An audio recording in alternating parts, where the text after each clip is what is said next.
આપણું વીજળીવાળા સાહેબનું જે પ્રેરણાદાયક પ્રવચન છે જે ચાલુ કરવા જઈ રહ્યા છીએ.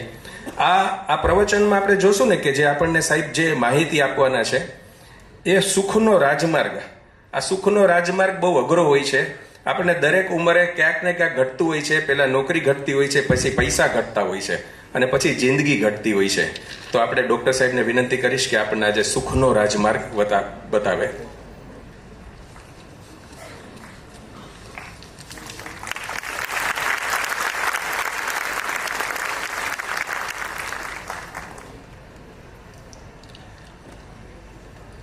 આદરણીય ચેરમેન શ્રી, ડાયરેક્ટર શ્રી, અધિકારીગણ, ભાઈઓ બહેનો, બાળકો ઉપસ્થિત હોય તો બાળકો, બધાને મારા પ્રણામ અને જય ભારત.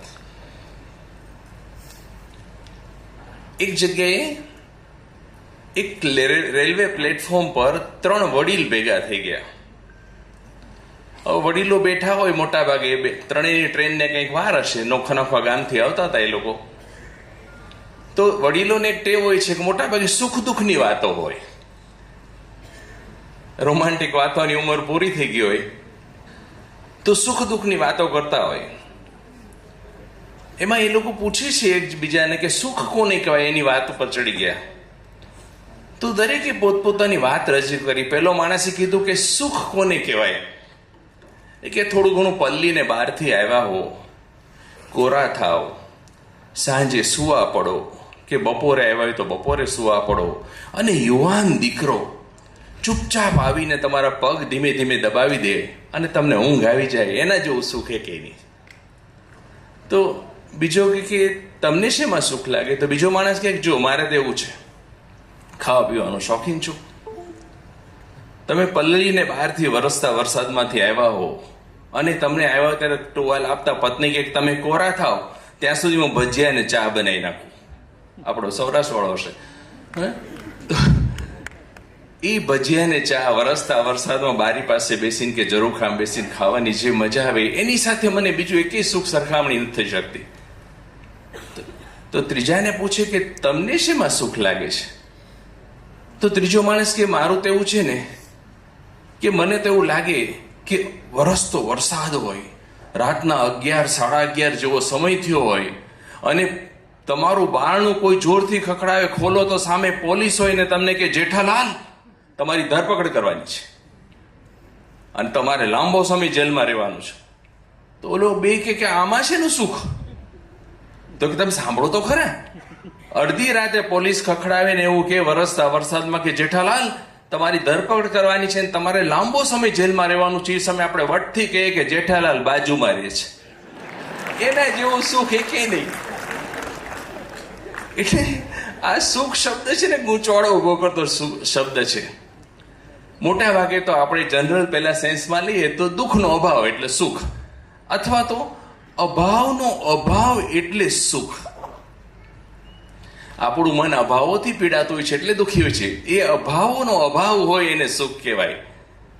પણ સુખ એબ્સોલ્યુટ સેન્સમાં નથી, એ સાપેક્ષતાનો સિદ્ધાંત અનુસરે છે. આલ્બર્ટ આઇન્સ્ટાઈન સાહેબનો નહીં, પણ એ સાપેક્ષ હોય છે. દાખલા તરીકે આપણે કિલોમીટરના કિલોમીટર ચાલીને આવતા હોય, પગ થાકી ગયા હોય, ગોટલા ચડી ગયા હોય પગની અંદર, અને એ વખતે કોઈ ગાડાવાળો આપણને બેસવા દેતો, એમ બેસાડી લેતો, આપણને ચોક્કસ સુખની લાગણી થાય. આપણને એમ થાય કે હાશ પગને આરામ મળ્યો, સુખી થઈ જાય. એની સામે જો આપણે મર્સિડીઝ બેન્ઝ કેવી આધુનિક કાર લઈને જતા હોય ને એનું ટ્રાન્સમિશન ખરાબ થઈને રસ્તામાં મૂકી દેવી પડે અને પછી ગાડામાં બેસવું પડે, તો એક જ પરિસ્થિતિ છે પણ એકમાં સુખનો અનુભવ થાય છે, બીજામાં દુઃખનો અનુભવ થાય છે. એટલે આપણે પરિસ્થિતિ બેના સંદર્ભમાં જ સુખને મૂલવતા હોય છીએ. 1981ની સાલમાં હું વડોદરાથી ભાવનગર જતો હતો, અમરગઢ મારા ગામ જતો હતો. ડિસેમ્બરનો મહિનો, સખતની ઠંડી, અને વાલમાંથી બસ પસાર થાય, તારાપુરથી શરૂ થાય છેક વલભીપુર સુધી બધો રેતીનો પ્રદેશ, બહુ ઠંડી વધારે લાગે. ત્યારે અમારી આર્થિક પરિસ્થિતિ એટલી સારી હતી કે મારી પાસે એક જ જોડ કપડાં હતા અને સ્વેટરનું તો નામ જ ન લેવાય. સ્વેટર તો સપનું ન આવ્યું. MBBS થઈ ગયા ત્યાં સુધી સ્વેટરનું સપનું જ શક્ય નહોતું. ત્યારે વડોદરાથી નીકળતા મેં મારા શર્ટમાં ને પેન્ટમાં છાપા ભરાવેલા છાપાનું એક કોઈ ક્યારેક સાંભળ્યું છે તો ખબર હશે કે છાપા તમને ઠંડી સામે રક્ષણ આપી શકે, અવાહક હોવાને લીધે તમારી ગરમી શરીર સાથે સચવાઈ રહે. રાતના 1:30 વાગે મેં જોયું હતું કે મારીથી આગળ 3 સીટ આગળ એક યુવાન, મારી જેટલી જ ઉંમર હશે કદાચ એ સમયે, હું 18-19 વર્ષનો હતો, એવડો જ એક યુવાન હતો, ટાઢથી ધ્રુજતો હતો, એની દાઢીનો દાંતનો અવાજ આવતો હતો. એ વખતે મને છાપા મારી પાસે હોવાથી વધારે સુખનું અનુભવ થયો હતો. મને એવું લાગ્યું હતું કે હું એનાથી વધારે સુખી છું. એટલે સુખ સાપેક્ષ છે. સુખ સાપેક્ષ છે. તમે કઈ પરિસ્થિતિને એને મૂલવો છો એની પર આધાર રાખે છે. એક માણસ હતો, એને એના દીકરો 10મું ભણતો હતો, 1.5 મહિના પહેલા 10માની પરીક્ષા આપેલી, અને એક સવારે એ માણસ નીકળ્યો તો એના દીકરાનો રૂમ ખુલ્લો જોયો. હવે જોજો કે આ ઉંમરના છોકરાઓ રૂમ ભાગ્યે જ ખુલ્લા રાખે. 10, 11, 12 કોલેજ વાળા રૂમ પોતાના જલ્દી મા બાપને ન આવવા દે. રૂમ ખુલ્લો, એકદમ વ્યવસ્થિત. જો યુવાન દીકરાનો રૂમ વ્યવસ્થિત હોય ને કાંઈ ને કાંઈક જોતું હોય ને કાંઈક લોચો હોય, એકદમ વ્યવસ્થિત રૂમ, સફેદ ઓછાળ પાથરેલો. એટલે બાપને નવાઈ લાગી કે મારો બેટો કોઈ દિવસ આ વ્યવસ્થિત ન રહે, એટલું બધું આડોળું પડ્યું હોય તો આજે કેમ વ્યવસ્થિત છે? એટલે બાપ અંદર ગયો તો જોયું તો એના ઓશિકા પર એક લાલ રંગનું કવર પડ્યું હતું.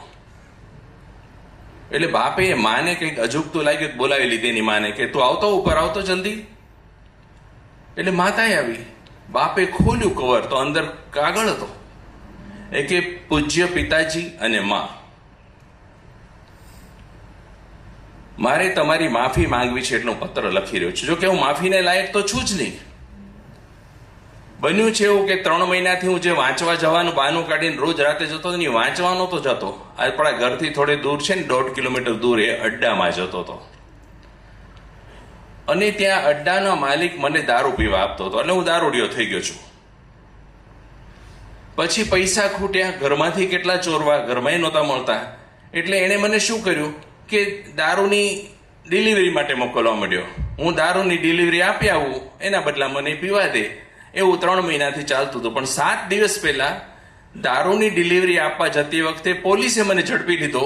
પોલીસ સાથે ઝપાઝપી થઈ અને મેં એક પોલીસવાળાના પેટમાં છરી મારી દીધી. સમાચાર મળ્યા છે કે ગઈકાલે પોલીસવાળાનું હોસ્પિટલમાં મૃત્યુ થઈ ગયું છે. એટલે મારી પર મૃત્યુનો આરોપ આવી ગયો. કાયદો મને ગોતી જ કાઢશે, પોલીસ મને ઝડપી જ લેશે. અને જો અહીંયાથી આપણા ઘરમાંથી ધરપકડ થાય તો તમારું ખૂબ ખરાબ દેખાય. તમે અને માં જીવી ન શકો એવું થઈ જાય.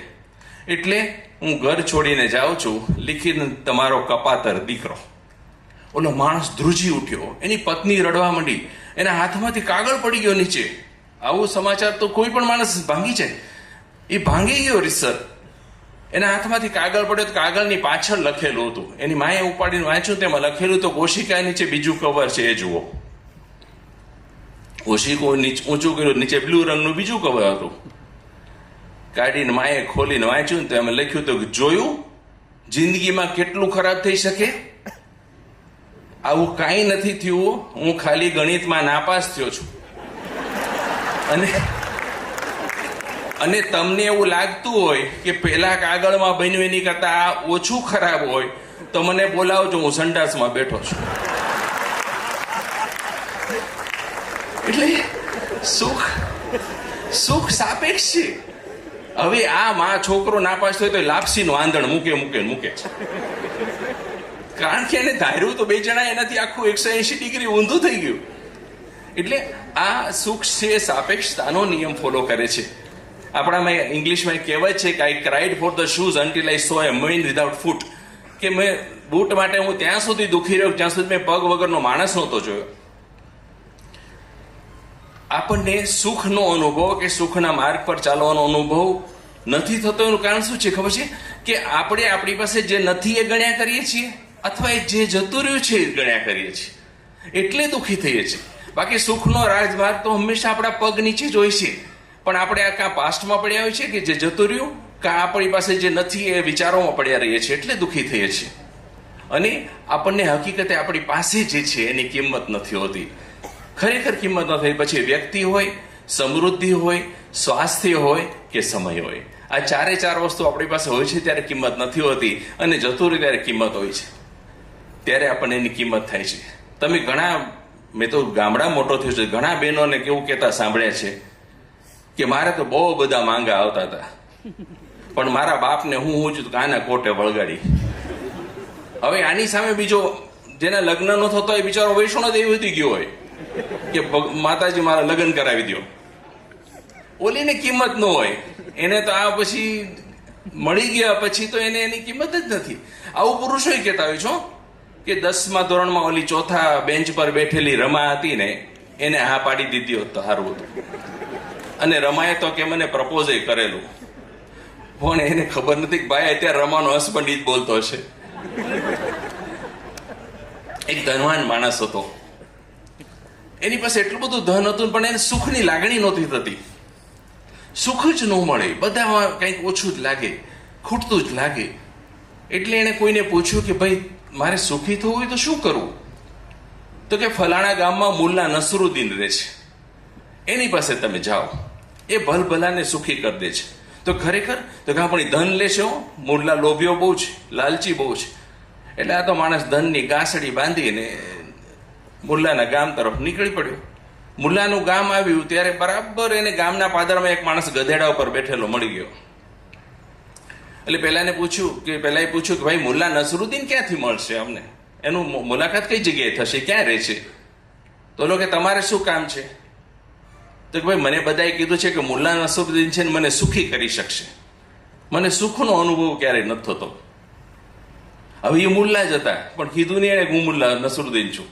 એને તો ગધેડા પરથી ઉતરી નોલાની પોટલી લઈને ભાગી ગયા. આગળ નસરુદ્દીન મુલ્લા અને પાછળ ઓલો માણસ આખા ગામમાં કલાક દોડાવ્યો એને. 1 કલાક પછી પાછા ગધેડા પાસે આવીને ઉભા રહી ગયા. ઓલો માણસ આવ્યો તો કાલે તારી પોટલી. તો કે આવું કરવું તો મને દોડાવ્યો શું કામ પાછો હતો? તો તું રડતો હતો ને રસ્તામાં કે મારું ધન આંચકી ગયા, હવે પાછું મળ્યું તો સુખ થયું ને, ખુશી થઈ ને? તો કે બસ આ જ લેવા તું આવ્યો હતો, જા તારે ઘરે મારું મહેનતાણું આપીને નીકળી જા. એટલે સુખ જે વસ્તુ છે એનામાં નથી, જે જતી રહી એનામાં છે વસ્તુ, અથવા જે સમય જતો રહ્યો એનામાં છે, જે વ્યક્તિ જતી રહી એનામાં છે. મળે છે એની કિંમત આપણને નથી. ખરેખર એક ભાઈ સાંજે ઓફિસેથી આવ્યા અને એની પત્નીને કહે કે આજે અમારા સ્ટાફના 39 સભ્યો મરી ગયા, મૃત્યુ પામ્યા. તો કે કેમ એવું થયું? તો કે અમારી બિલ્ડિંગ કોલેપ્સ થઈ ગઈ ને બધા 39 આખો સ્ટાફ દબાઈ ગયો. તો એની વાઈફ કે પણ તમે કેમ બચી ગયા? તો કે હું ત્યારે છે ને માવો ચોળવા બહાર ગયો હતો, આપણો સૌરાષ્ટ્ર વાળો હશે. એટલે એની પત્ની કે સારું થયું બચી ગયા. રાતના 8:30 વાગે ન્યૂઝ જોતા હતા ને એમાં આવ્યું કે જે બિલ્ડિંગ કોલેપ્સ થઈ ગયું ને 39 જણા મરી ગયા, એ બધા મૃતકોને સરકાર એના સગાને 1-1 કરોડ રૂપિયા આપશે. તેની વાઈફે એને ન્યા ધબ્બો માર્યો કે તમારી તમાકુની આદત નથી જાતી,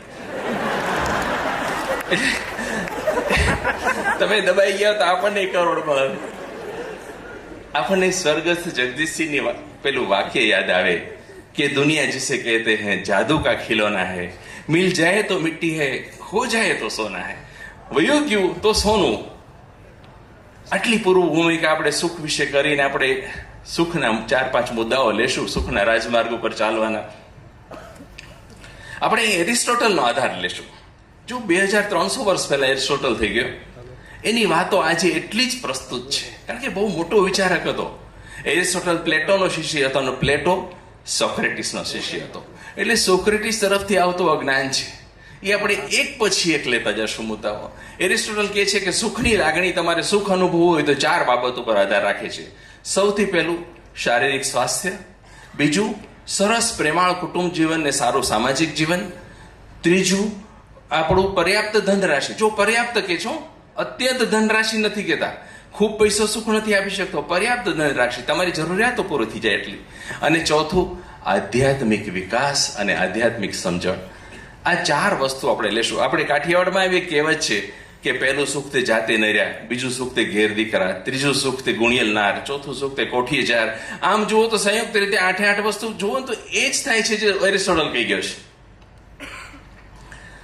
હવે આપણે સરવાળે એમ જ કહેવા માંગીએ છીએ પણ આમાં આધ્યાત્મનો મુદ્દો આપણા કહેવતમાં ઉમેરી દીધો છે.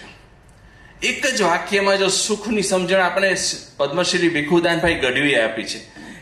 ભીખુદાનભાઈ કાયમ કે છે એ કે તમે ડોક્ટરની પાછળ ન દોડતા હો અને પોલીસ તમારી પાછળ ન દોડતી હોય તો તમે સુખી છો. આમાં હું એક વસ્તુ ઉમેરો કરું છું કે તમે પ્રાથમિક જરૂરિયાતો અને ડોક્ટર પાછળ ન દોડતા હો અને પોલીસ તમારી પાછળ ન દોડતી હોય ત્યારે તમે સુખી છો. આ કે પેટ સૌથી પહેલું હોય છે. આપણે ત્યાં કોઈને સવાલ નથી, પણ સમાજ માટે જરૂરી છે કે પેટની જરૂરિયાત પહેલા પૂરી થાય, અનાજ પહેલા મળી જાય. ખૂબ જ જરૂરી વસ્તુ છે. ચાર્લી ચેપ્લિનની માતા હાના ચેપ્લિન, 21માં ચાર્લી ચેપ્લિનનું પહેલું મૂવી રજૂ થયું, રિલીઝ થયું, ધ કિડ.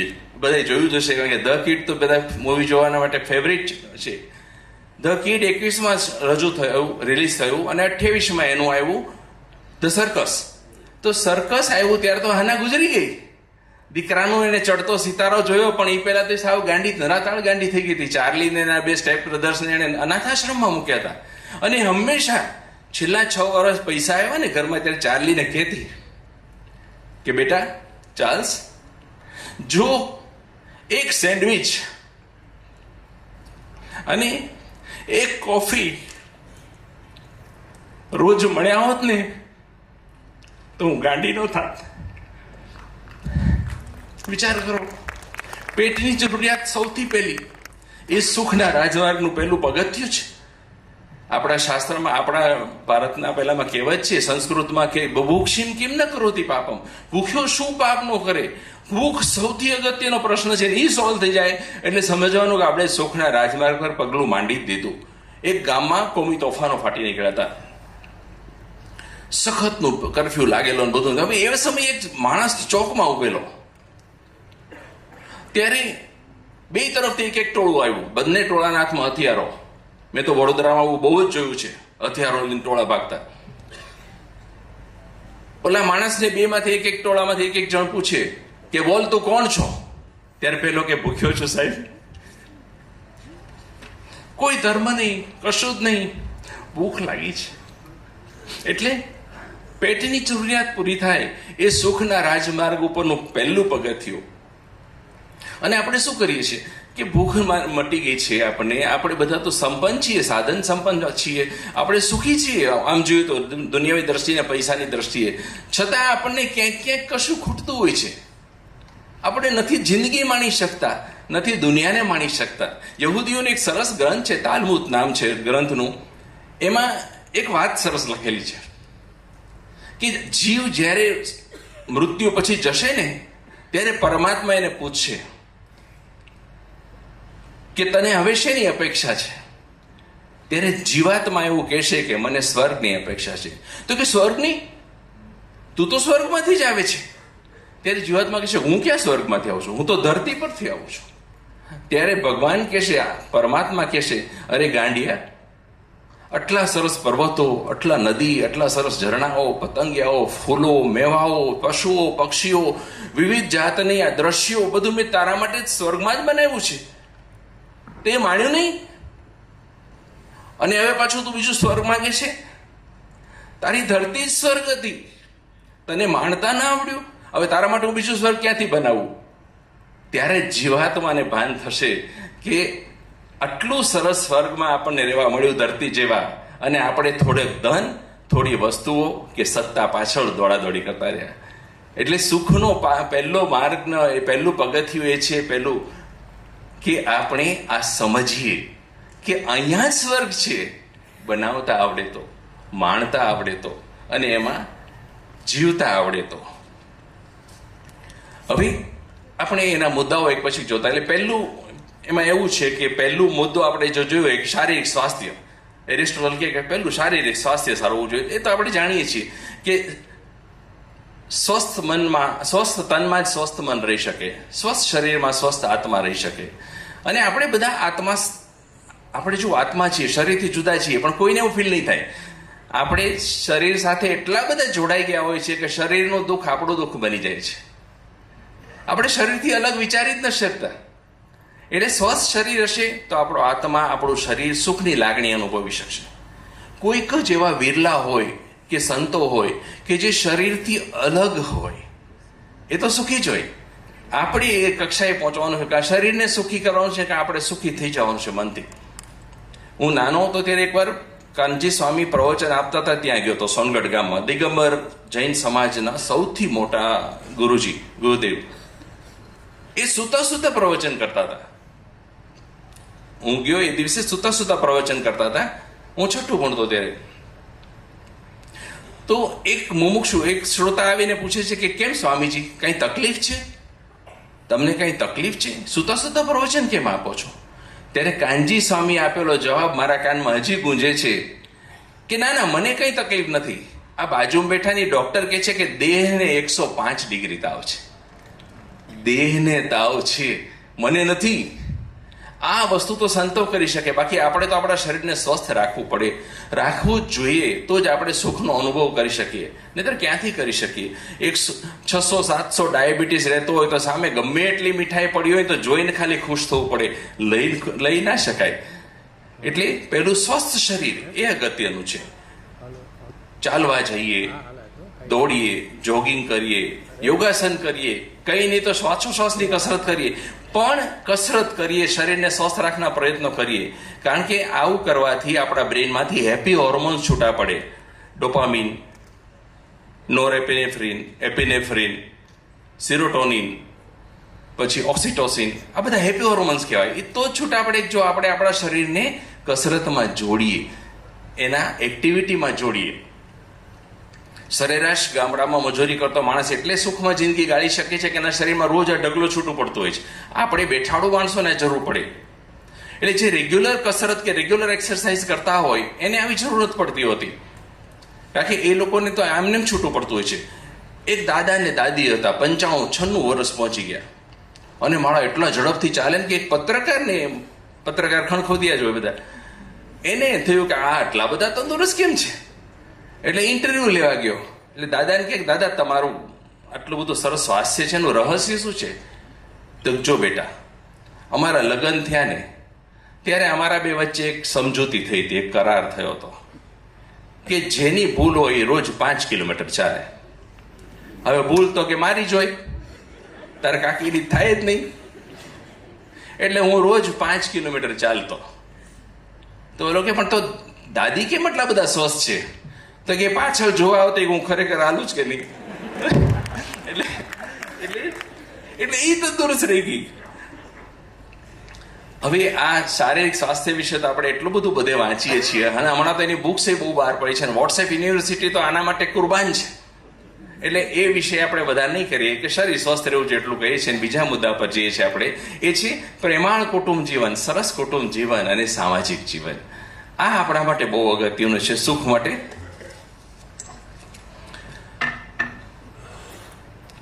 પ્રેમાળ કુટુંબ જીવન એટલે એવું કુટુંબ જીવન કે જેની અંદર બધા એકબીજાને નિર્ભેળ અને બિનશરતી પ્રેમ કરતા હોય. આપણે છોકરાઓને નાનપણથી લાંચ આપતા થઈ ગયા છે કે તું મને એક પપ્પી કરીશ બેટા તો ચોકલેટ આપીશ. એ ન્યાય સમજી જાય કે ક્યાંક મેળવવું હોય તો ક્યાંય આપવું પડે. એટલે લાંચના મૂળિયા બહુ ઊંડા એટલા માટે ઉતરી ગયા છે, લાંચ રૂશ્વતના. પણ નિર્ભેળ કોઈ પણ જાતની શરત વગર પ્રેમ કરતા, એ પ્રેમ અને એટલો આદર હોય જે કુટુંબમાં, ત્યાં સરેરાશ સુખનું માત્રા ઊંચી હોય છે. એ લોકો સુખના માર્ગ ઉપર જ ચાલતા હોય છે. પણ આપણે એવું કરી શકીએ છીએ ખરા? બહાર આપણે બહુ મોટા મોરાલીને ફરતા માણસો છીએ, બધા ચહેરા ઉપર ઘણું બધું લગાડીને બહાર નીકળીએ છીએ. હું મેકઅપની વાત નથી કરતો, પણ આપણા આત્મા ઉપર કરેલા મેકઅપની વાત કરું છું. પણ ખરેખર આદર બધાને ઘરનાને આપીએ છીએ ખરા? વિચારજો.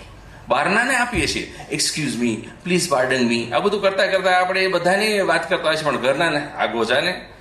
છોકરો નાનો હોય તો એને એમ કે આગો ખસને ઘડીક હું મારું કામ કરું, જોતો નથી.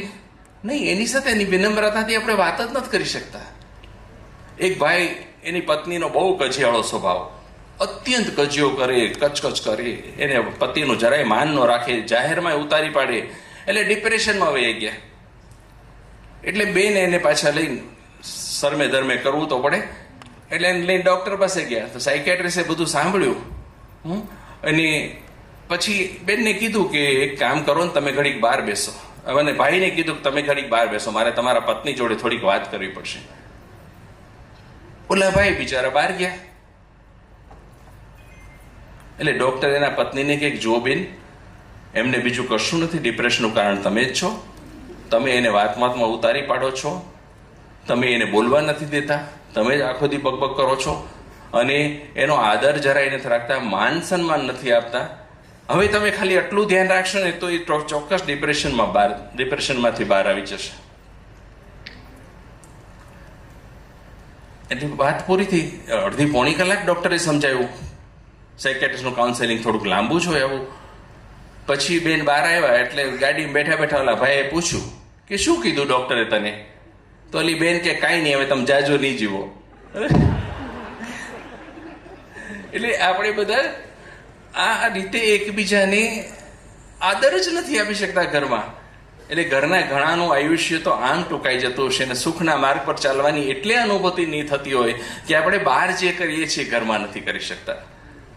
એક નાનો 9મા ધોરણમાં ભણતો છોકરો હતો, એના ફ્રેન્ડને, અને હમણાં જો મોબાઈલે એટલું બધું આપણું બગાડી નાખ્યું છે બધું, કે 9મા ધોરણમાં ભણતો એક છોકરો હતો, એના ફ્રેન્ડને કહેતો હતો, આ મેં સાંભળેલું છું એટલા માટે લખ્યું છે અહીંયા, કે એટલા માટે કહું છું કે ગઈકાલે છે ને રાત્રે લાઇટ નહોતી તો 3 કલાક ઇન્ટરનેટ બંધ હતું, એટલે મારે મારા ઘરના બધા સાથે વાત કરવી પડી. પણ એક વાત કહું, બહુ સારા માણસો છે મારા ઘરના બધા. એને 9માં આવ્યો ત્યારે ખબર પડી બધા સારા માણસો છે. આ દરેક ઘરની હકીકત બનતી જાય છે. હું 5-1 વર્ષ પહેલા 2019માં આ જ ઓડિટોરિયમમાં લેક્ચર અપાયો હતો રોટરી ક્લબ તરફથી. ત્યારે મેં એક વાત કરી હતી, આજે હું રિપીટ કરું છું એ વાત, કે દરેક કુટુંબે જો ખરેખર સુખી થવું હોય, સુખના રાજમાર્ગ ઉપર ચાલવું હોય, તો તમારા ડાઇનિંગ ટેબલથી મોબાઈલ, ટીવી, લેપટોપ, કોઈ પણ સ્ક્રીનને 10 ફૂટ દૂર રાખજો. જેમ ઓલા ડ્રાઇવિંગ શીખે છે વાહન પાછળ લખ્યું હોય ને કે તમારું વાહન 10 ફૂટ દૂર રાખવું, એમ કોઈ પણ સ્ક્રીનને ડાઇનિંગ ટેબલથી 10 ફૂટ દૂર રાખજો અને 1-8 કલાક વાતો કરજો. તમને ખ્યાલ આવશે કે તમારી જિંદગી બદલી જશે. આ તો ઘરના બધા બેઠા બેઠા જમતા હોય ને મોબાઈલ જોતા હોય. અમુક તો છોકરા એવા થઈ ગયા છે, અમારા પેશન્ટ એવા આવે છે કે મોબાઈલ નો દેખાડો ખાતા જ નથી મારા બેટા, મોબાઈલ જોતા જોતા જ કોળીઓ લે. એટલે મોબાઈલનો સ્ક્રીન જો દૂર રાખશું તો આપણા જિંદગીમાં, આપણા કુટુંબમાં સુખની આવિર્ભાવ થશે થશે થશે તે.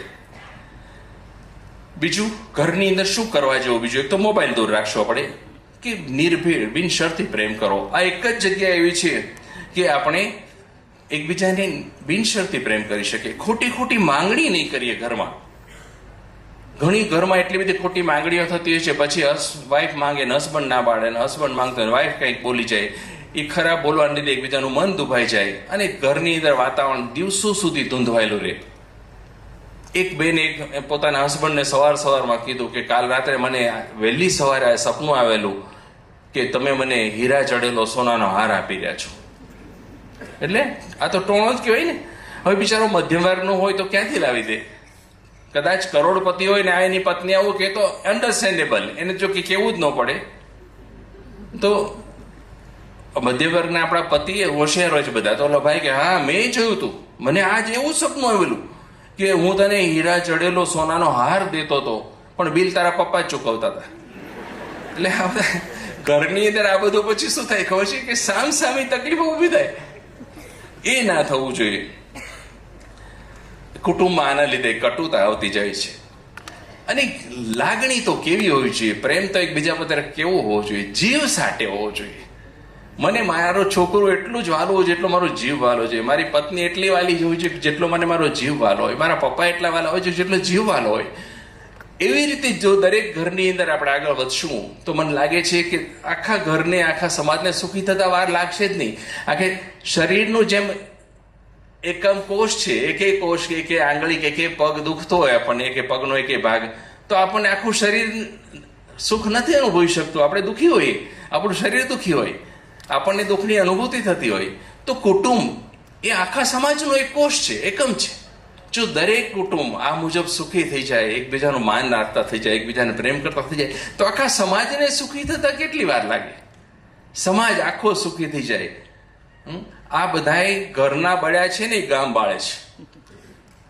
સમાજમાં, કુટુંબની અંદર સુખ નથી એટલે સમાજ આખો અશાંત છે. 1979 ની અંદર જ્યારે મધર ટેરેસાને નોબેલ પ્રાઇઝ મળ્યું ને ત્યારે એણે કીધું હતું કે એક પત્રકારે પૂછ્યું હતું કે માતા, આપણે વિશ્વ શાંતિ લાવવી હોય તો શું કરવું જોઈએ? ત્યારે મધરે બહુ સરસ જવાબ આપ્યો હતો કે go back to your family and love them. તમારા કુટુંબને પ્રેમ કરતા જાઓ, આખી દુનિયા પ્રેમાળ બની જશે. અને આપણે એટલું જ નથી કરી શકતા. અને કેવો પ્રેમ કેવો હોવો જોઈએ એક ગામડામાં. Excuse me please.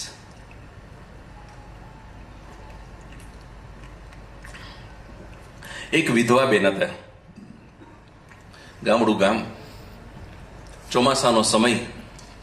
હવે ચોમાસામાં કેવું હોય ખબર છે? જે ગામડાના હશે એમને બધાને ખ્યાલ હશે કે દાડી ઉપર જીવતા, દાહડી એટલે રોજ મજૂરી કામ, એની પર જીવતા લોકોની જ્યારે બહુ વરસાદ પડે ને ત્યારે ખેતરમાં ન જઈ શકે, અને ખેતરમાં ન જઈ શકે એટલે દાડી ન મળે.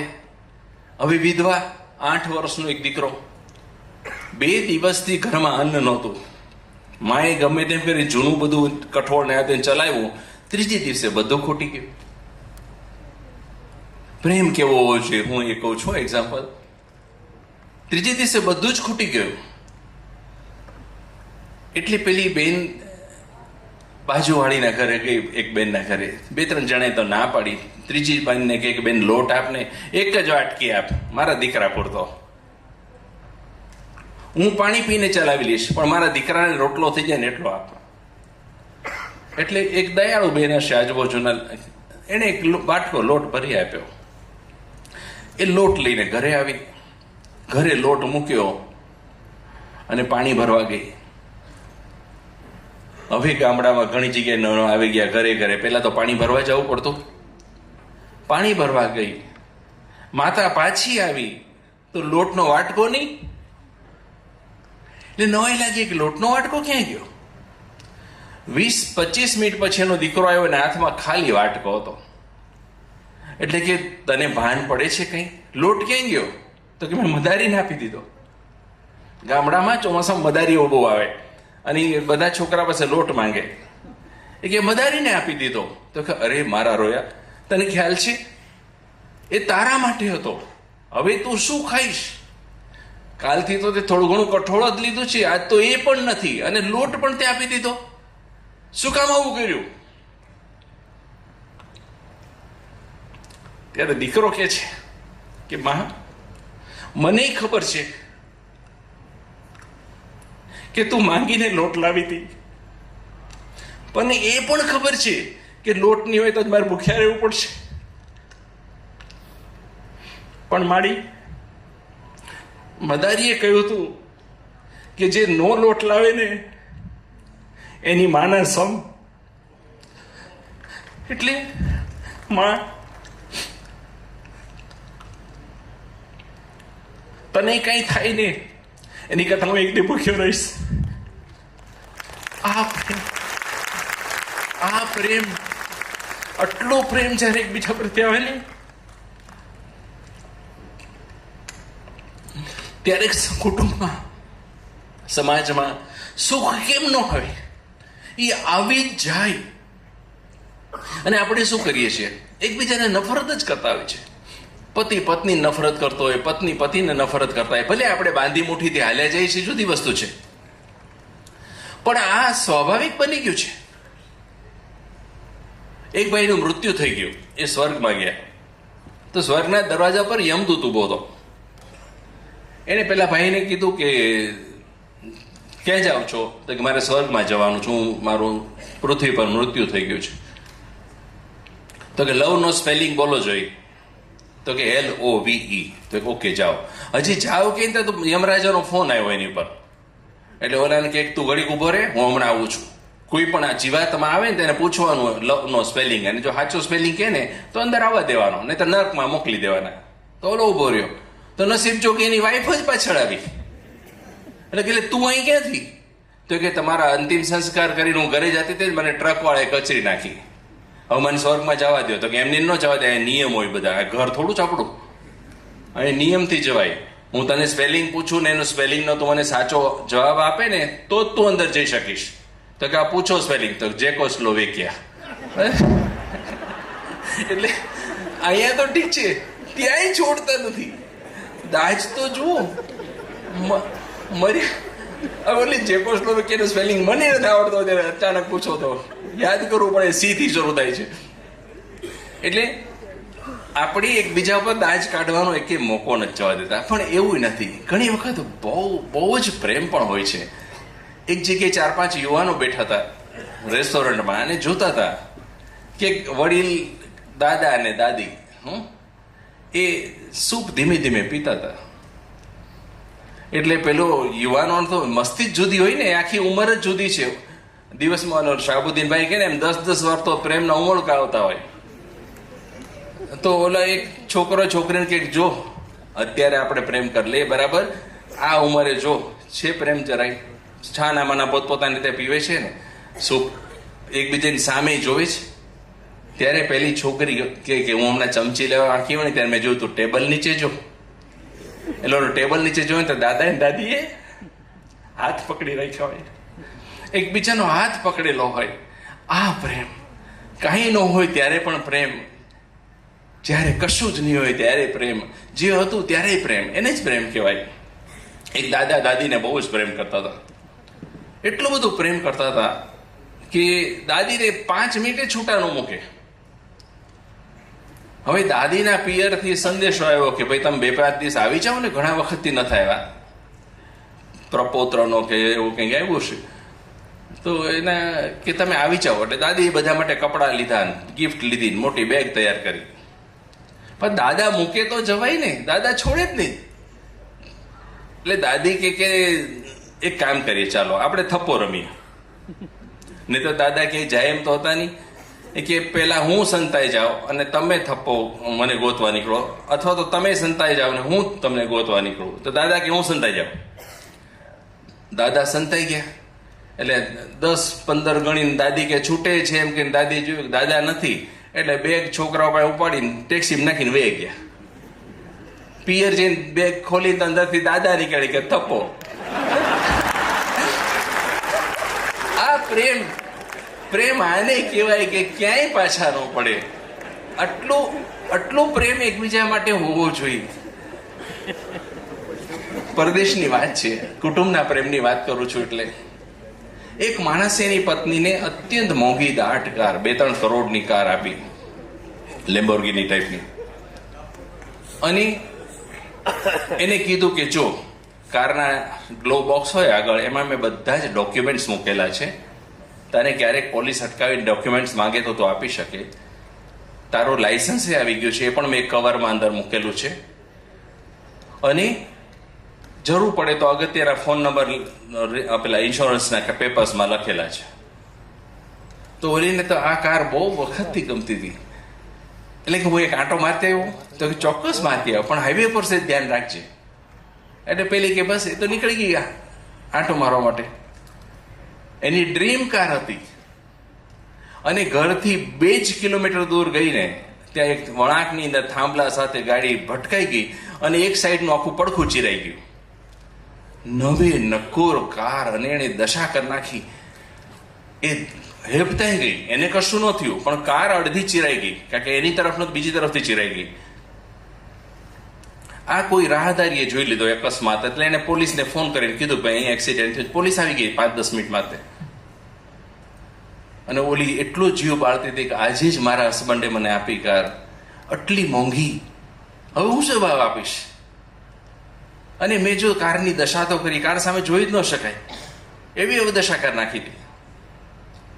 એટલે એને આંસુ આવવા માંડ્યા. તે પોલીસે પૂછ્યું કે મેમ આપની પાસે પેપર્સ છે બધા? તો હા છે. પેપર્સ કાઢીને આપ્યા. લાયસન્સ? એટલે લાયસન્સનું કવર કાઢ્યું. તો લાયસન્સના કવરમાં લાયસન્સની જોડે એક કાગળ નીકળ્યો. એટલે એને વાંચ્યો. એમાં લખ્યું હતું કે વાલી નો કરે નારાયણ, અને ક્યારેક તારો એક્સિડન્ટ થાય તો યાદ રાખજે કે મને કાર નથી વાલી, તું વાલી છો. એટલે કોઈ દિવસ તારો એક્સિડન્ટ થાય ત્યારે જીવ નહીં બાળીશ, કારણ કે મને તું ગમે છે, મારા માટે તારી કિંમત છે, કારની નહીં. અને અહીંયા તો દીકરો સાયકલનું એક ટાયર તોડીને આવ્યો હોય તો બાપા ફરી વળે અમારા ગામડાઓમાં. તો શહેરમાં ખબર નથી, કારણ કે હું શહેરમાં બહુ ઓછો રહ્યો છું. બાકી ગામડામાં તો ઘણા તો સાયકલમાં પંચર પડ્યું તો લાકડી ઉપાડતા. હવે આ સામસામું લાગણીનું બંધન થાય ક્યારે? આવું થાય ત્યારે. અને આપણે શું કરીએ છીએ ખબર છે કે ઘણી વખત જાણે અજાણે આપણને પ્રિયપાત્ર માટે જ નફરત ઊભી થતી હોય આપણા ઘરમાં જ તે, અને આપણે આપણું ધાર્યું ન થાય ને એટલે આપણે દુઃખી થઈ જઈએ. કારણ કે દુઃખની એક વ્યાખ્યા એવી છે કે તમારું ધાર્યું થાય સુખ ને ધાર્યું ન થાય દુઃખ. એટલે આપણે શું કરીએ છીએ કે આપણા પાત્રો, નજીકના પાત્રોને હેરાન કરવાની કોશિશ કર્યા કરીએ છીએ. એ સુખના રાજમાર્ગ ઉપર આવતા હર્ડલ્સ છે, એ વધતા એ ન ઉભા કરતા આપણે બધાએ શીખવું જોઈએ. એક બેન મંદિરમાં ગયા હતા. મંદિરમાં ગયા, પર્સ ખોલ્યું ને તો અંદરથી રિમોટ પડ્યું ટીવીનું. એટલે પાછળવાળી બેન કે બેન ભૂલમાં ફોનની જગ્યાએ મુકાઈ ગયું છે. તો ના ફોન તો આ રહ્યો. તો રિમોટ? તો કે મારા હસબન્ડને મેં 10 વાર કીધું ચાલો મંદિરે જઈએ, નો આવ્યા ને, એને ક્રિકેટની મેચ જોવી હતી, તો રિમોટ હું લઈ આવ્યો. હવે જોવે મેચ કે પડોશી ત્યાં જાય, પણ મેચ તો ન જ જોવા દઉં. એટલે આટલી દાજ કાઢે આપણે એકબીજા ઉપર. તો ઘરમાં શાંતિનું સુખનું વાતાવરણ ઊભું કેવી રીતે થાય? એટલે એકબીજાને ઉતારી પાડવા એ જાણે આપણા કુટુંબોની અંદર પ્રેમનું વાતાવરણ ઊભું કરવામાં સૌથી મોટી અવરોધ છે. અને આપણે કરીએ જ છીએ બધા. એક છોકરાએ પપ્પાને પૂછ્યું, પપ્પા આપણે માણસ કેવી રીતે આવ્યો દુનિયામાં? તો જો બેટા, પહેલા એકકોષી જીવ હતા, પછી બહુકોષી જીવો બન્યા, પછી વાંદરો બન્યો, અને વાંદરામાંથી પછી માણસ બન્યો. એટલે છોકરો ઠીક એ લખવા બેઠો તો ભૂલી ગયો કે પપ્પાએ શું એકકોષી બહુકોષી શબ્દો એવા છે કે ભૂલી જાય નાના છોકરો તો. પપ્પા તો એ ગયા હતા. એટલે એની મા પાસે ગયો કે માં, આપણે માણસ કેવી રીતે આવ્યો? તેની માં કે જો, પેલા ભગવાને આદમ અને ઈવને બનાવ્યા, અને આદમ અને ઈવ બે હતા એના સંતાનો આપણે બધા. તો પણ કે પપ્પા તો એવું કહેતા હતા કે પેલા વાંદરો હતો ને વાંદરામાંથી આપણે બન્યા. તેની માં કે પપ્પા એની તરફનું કહેતા હતા, આ તો મારી તરફનું છે. પપ્પાના તરફનું એમ છે, આ મારા તરફનું કીધું. એટલે બાપને છોકરાની નજર સામે જ ઉતારી પાડવાનું. આપણે આ નાની વસ્તુ ધ્યાનમાં નથી લેતા, પણ આ ખરેખર બહુ અગત્યની વસ્તુ હોય છે. બાળકને ખાલી એટલું જ આપણે ના કહીએ અને એટલી જ વખત આપણે જો જાળવી જઈએ તો ખરેખર બાળકને મા બાપનો પ્રેમ દેખાય. આપણે શું કરીએ છીએ બધા, મેં ગઈ વખતે આવ્યો ને ત્યારે કીધું હતું કે મારી જાહેરમાં કરીએ છીએ, પણ પ્રેમ ખાનગીમાં કરીએ છીએ. હકીકતે જે દિવસે કુટુંબમાં ઊંધું બનશે ને ત્યારે દરેક કુટુંબમાં સુવર્ણયુગ આવી જશે કે મા બાપ એકબીજાને છોકરાની હાજરીમાં હાથ પકડતા બાળક નથી જોતું. તો પછી પ્રેમની લાગણી ઉદ્ભવે કેવી રીતે? પણ અમારે ગામડામાં તો એવું મેં જોયું છે કે બાપ માને ફટ દે લાફો મારી શકે, જાહેરમાં મારી શકે. અમે ગામડામાં ઢગલાબંધ વખત આ વસ્તુ જોયું છે કે માને ઉતારી પાડે, લાફો મારી શકે, ગમે તે કરી શકે. પણ એ ભાઈને કે જે બેનને અમે ક્યારે એકબીજાનો હાથ પકડતા નથી જોયા. જે દિવસે આપણે પ્રેમ પણ જાહેરમાં કરતા થશું અને મારી ખાનગીમાં કરતા ઘરમાં થશું, ત્યારે આપણો બાળકો પ્રેમનો પાઠ શીખીને જ મોટા થશે. અને એકબીજાને મેં કીધું ને ઉતારી પાડવાનું તો એટલું બધું ચાલતું હોય કે આપણે એક મોકો ના ચૂકીએ. એક બેન એના પતિને કે તમે ગઈકાલ રાત્રે મને બહુ ગાળો દેતા હતા ઊંઘમાં. તો કે તારો વહેમ છે. તો મેં સાંભળી તો મારો વહેમ છે નો જ. તો કે હું ઊંઘમાં હતો એ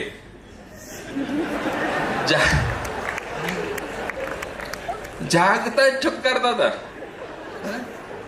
એટલે આ સપનાની વાત એ નથી. આપણે એટલી બધી એકબીજાને ઉતારી પાડતા હોય છે. આપણે ઘણીવાર એકબીજા સાથે જીવી જતા હોય છે, એનું કારણ બાંધી મોટી હોય છે, ગામને ખબર નથી પડતી. નહીંતર આવું જ હોય છે. અને પતિ પત્નીનું કે પત્નીએ પતિનું અપમાન કરવાનો એક પણ મોકો ઘરમાં છોડતા હોય. એકવાર એક પતિ પત્ની બહાર જતા હતા અને એક આંધળો માણસ પ્રજ્ઞાચક્ષુ ઊભો હશે, એણે કીધું કે બેનનો અવાજ કંઈક વાત કરતા સાંભળી ગયો તો, હે મલ્લિકા એ હુસ્ન, એ સુંદરી મને કંઈક આપતા જાઓ ને. એટલે એનો ધણી એની સામે જોઈને કંઈક ખરેખર આંધળો છે, આપી દે. તું મલ્લિકા એ હુસ્ન છો જ નહીં, સુંદરી પણ નથી, પણ આપી દે, આંધળો જ લાગે છે. એટલે આ બધી વસ્તુ પરથી આપણે એ શીખવાનું કે ઘરમાં એકબીજાનો આદર કરીએ, એકબીજાને અત્યંત પ્રેમ કરીએ, દિલ ફાડીને પ્રેમ કરીએ અને એકબીજાનું માન રાખીએ. આટલા વસ્તુથી જ તે મને લાગે છે કે દરેક ઘર પ્રેમાળ બની જશે. અને ઘરમાં પ્રેમ આવી જશે તો મને એવું લાગે છે કે પછી સમાજને પ્રેમાળ બનતા અને સુખી થતા કોઈ વાર જ નહીં લાગે. હવે આપણે નેક્સ્ટ મુદ્દા પર જશું જોકે આપણે ઘરમાં ઘણી વખત શું કરીએ છીએ, નેક્સ્ટ મુદ્દા પર જતા પહેલા એક વાત કહી દઉં કે બહાર આપણે હંમેશા બધાની ક્ષમા માંગતા જઈએ છીએ, કારણ કે બહાર આપણને સામું એટલો પ્રતિભાવ આવવાની અથવા પ્રત્યાઘાત આવવાની શક્યતા આપણા મનમાં હોય છે. એટલે બહાર એક્સક્યુઝ મી ને મને માફ કરજો ને ક્ષમા કરજો ને તમારી સીટ લઈ શકો ને ફલાણું ટીકડું એ બધું આપણે કરતા હોય છે. પણ ઘરમાં નથી કરતા. ઘરમાં તો આપણે શું કરીએ છીએ, તરત અભિપ્રાય આપી દઈએ છીએ. આપણે રાહ પણ નથી જોતા કે સામૂહિક વ્યક્તિ શું કરવા માંગે છે. એ ત્વરિત પ્રત્યાઘાત આપવાની જે આપણી ટેવ છે એના લીધે આપણે હંમેશા ઘરની અંદર તકલીફ ઊભી કરી દઈએ છીએ. એક ભાઈ એની દીકરી લઈને એક બગીચામાં ગયા હતા અને દીકરીએ બગીચામાં એક સફરજન વેચનાર માણસને જોયો અને કીધું કે પપ્પા મને સફરજન લઈ આપો ને. તો બાપના ખિસ્સામાં પૈસા હશે એટલે એને 2 સફરજન ખરીદ્યા. 2 મોટા હતા, 2નું પેટ ભરાય છે એટલું હતું. એટલે એને દીકરીને સફરજન પકડવા આપ્યા. બેટા તું પકડ ઘડી, ત્યાં હું પૈસા ચૂકવી દઉં. દીકરી 2 હાથ સફરજન પકડ્યા, 5-6 વર્ષની દીકરી. એટલે પૈસા ચૂકવીને બાપ ફર્યો કે લાવ બેટા. તો દીકરી પહેલા સફરજન બટકું ભરી લીધું. હજી બાપ કઈ સમજે પેલા બીજામાંથી બટકું ભરી લીધું. એટલે બાપને આઘાત લાગ્યો કે મારો ઉછેરમાં કઈ ખામી રહી ગઈ હશે, આને મને નહીં આપવું હોય. 2 એંઠા કરી દીધા. એટલે આ દીકરીના ઉછેરમાં મારી શું ભૂલ રહી ગઈ? અમે તો બધું શીખવાડ્યું છે, આવું કેમ? ત્યારે દીકરી કહે છે પપ્પા આ જમણા હાથ વાળું લ્યો, આ વધારે મીઠું છે. બાપ દુઃખી થઈ જાય છે અને પોતાના ત્વરિત અભિપ્રાય માટે એવું થાય છે કે ખોટું કર્યું મેં. દીકરીના ઉછેર સુધીનું વિચારી લીધું પણ મેં એવું ન વિચાર્યું કે મારા માટે વધારે મીઠું સફરજન ગોતતી હતી. એટલે બાપ એને એ સફરજન દીકરીને આપી દે છે, 2 મજાથી ખાઈ જ પછી બેસીને. પણ ત્વરિત અભિપ્રાય એ આપણને હંમેશા હેરાન કરે.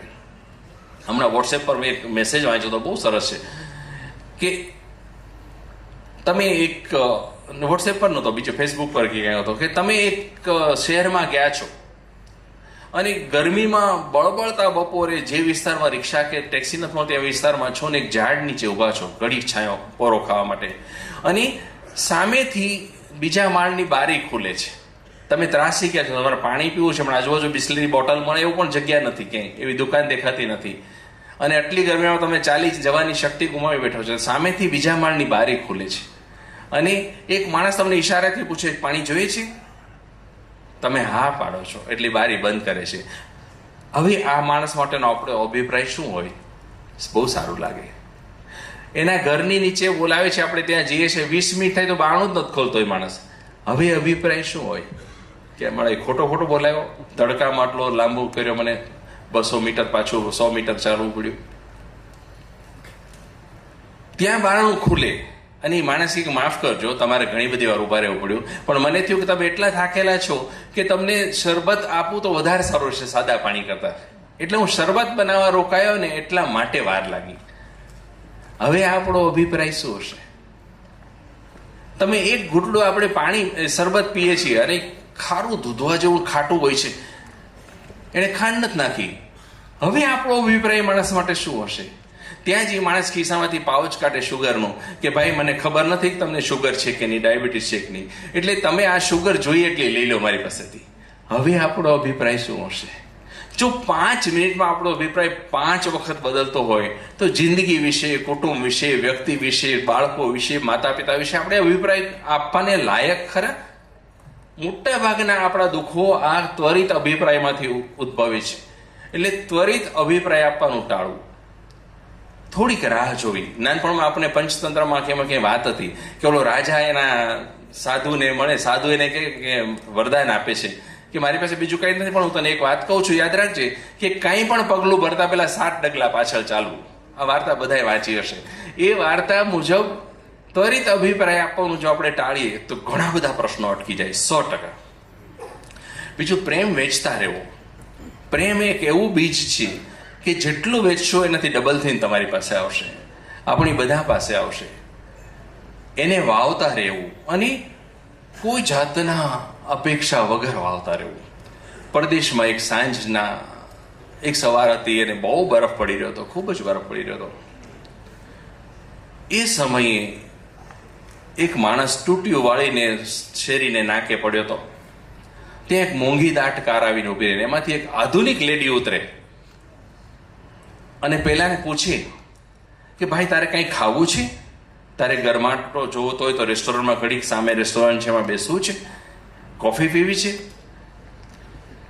પેલો લેડી સામે જોઈને કહે કે નહીં મેડમ, મારે કશું જ ન જોયું, તમે જતા રહ્યો. કારણ કે એને ખબર હતી કે આ બધા છે ને નખરા એના હોય, ફોટો પડાવવાના હોય છે, રીલ્સ ઉતારવાના હોય છે, કે 10 રૂપિયાનું દાન કરે ને એમાં તો વાયરલ રીલ થઈ જાય એનું, કે મારે નથી જોતું. ફરી પાછી ઓલી હાથ પકડી ઉભા કરે કે ઊભા થાવ ભાઈ, ઊભા થાવ. હવે એ મથામણ ચાલતી હતી, એક પોલીસ ઓફિસર જોઈ જાય. એ પોલીસ ઓફિસર એની પાસે આવે અને કે મેડમ આ માણસ કાંઈ તમને તંગ કરે છે, હેરાન કરે છે? તો નહીં, મને કશું હેરાન નથી કરતો, પણ મારે એને સામે રેસ્ટોરન્ટમાં લઈ જવો છે. એ ક્યારનો ભૂખ્યો છે, તમે જુઓ તો ખરા, ખાધું નહીં હોય, એના હાથ પગ બ્લુ થઈ ગયા છે ટાઢથી, બરફ પડતો હોય ત્યારે ઠંડી કેટલી બધી હોય. એટલે પોલીસ ઓફિસર કહે ઓ ગોડ, આ તો જેક છે, જેક નામનો માણસ છે ને વર્ષોથી અહીં રહે છે, તો કે એને સામે લઈ જવો છે. તો ચાલો. એટલે જેકનો હાથ પકડીને પોલીસ ઓફિસર ઉભો કર્યો. તો નહીં, મારે નથી જવું, હું ત્યાં જાઉં ને એ ભેગા જ એ લોકો મારું અપમાન કરીને કાઢી મૂકે છે. અમારી જેવા ભિખારીઓ માટે આવા રેસ્ટોરન્ટમાં જગ્યા જ નથી હોતી. પણ પાછો બેસવા જતો હતો, પણ પોલીસ ઓફિસરે ટટ્ટાર બાવડું કડક પકડ્યું હતું એટલે બેસી ન શક્યો જેક. ઓલી લેડી અને પોલીસ ઓફિસર જેકને રેસ્ટોરન્ટમાં લઈ જાય અને ખૂણાના ટેબલ પર બેસાડે. એને જોવે ત્યાં તો મેનેજર દોડતો આવે કે તું પાછો આવ્યો, કે તારે જેવા ભિખારા હવારવાનો આવે, અમારો આખો દિવસ બગડી જાય છે, બોણીના સમય તું ક્યાં પધાર્યો, ગેટ આઉટ. એટલે પેલી લેડી એને કહે કે મિસ્ટર મેનેજર, તમને એડીએન કંપની યાદ છે? 3જી સ્ટ્રીટમાં જેનું બેન્કિંગ ફર્મ છે? તો હા. પેનલ ઓફ એડી? તો કે પેનલ ઓફ એડી હું જ છું. દર અઠવાડિયામાં 2 વખત તમારે ત્યાં બહુ મોટી પાર્ટી આપી છે ને તમારે ત્યાં બહુ મોટું ખર્ચો અમે કરીએ છીએ. તમારો હોલ આજે છે એની અંદર અઠવાડિયામાં 2 વખત અમે ભાડે રાખીએ છીએ, અને તમારા રેસ્ટોરન્ટને એનાથી સારો એવો નફો થતો હશે નહીં? મેનેજર ચૂપ થઈ ગયો. હવે શું બોલે બિચારો. જે આ દરમિયાન કહેતો હતો કે મેડમ, હું કહેતો હતો ને કે અમારું અપમાન જ થશે, આવી જગ્યાએ મને શું કામ લઈ આવ્યા, વધારે મને હેરાન કરવા માટે, વધારે અપમાનિત કરવા માટે. તો લેડી કહેશે તું જેક બેસ, તારે નથી બોલવાનું કાંઈ.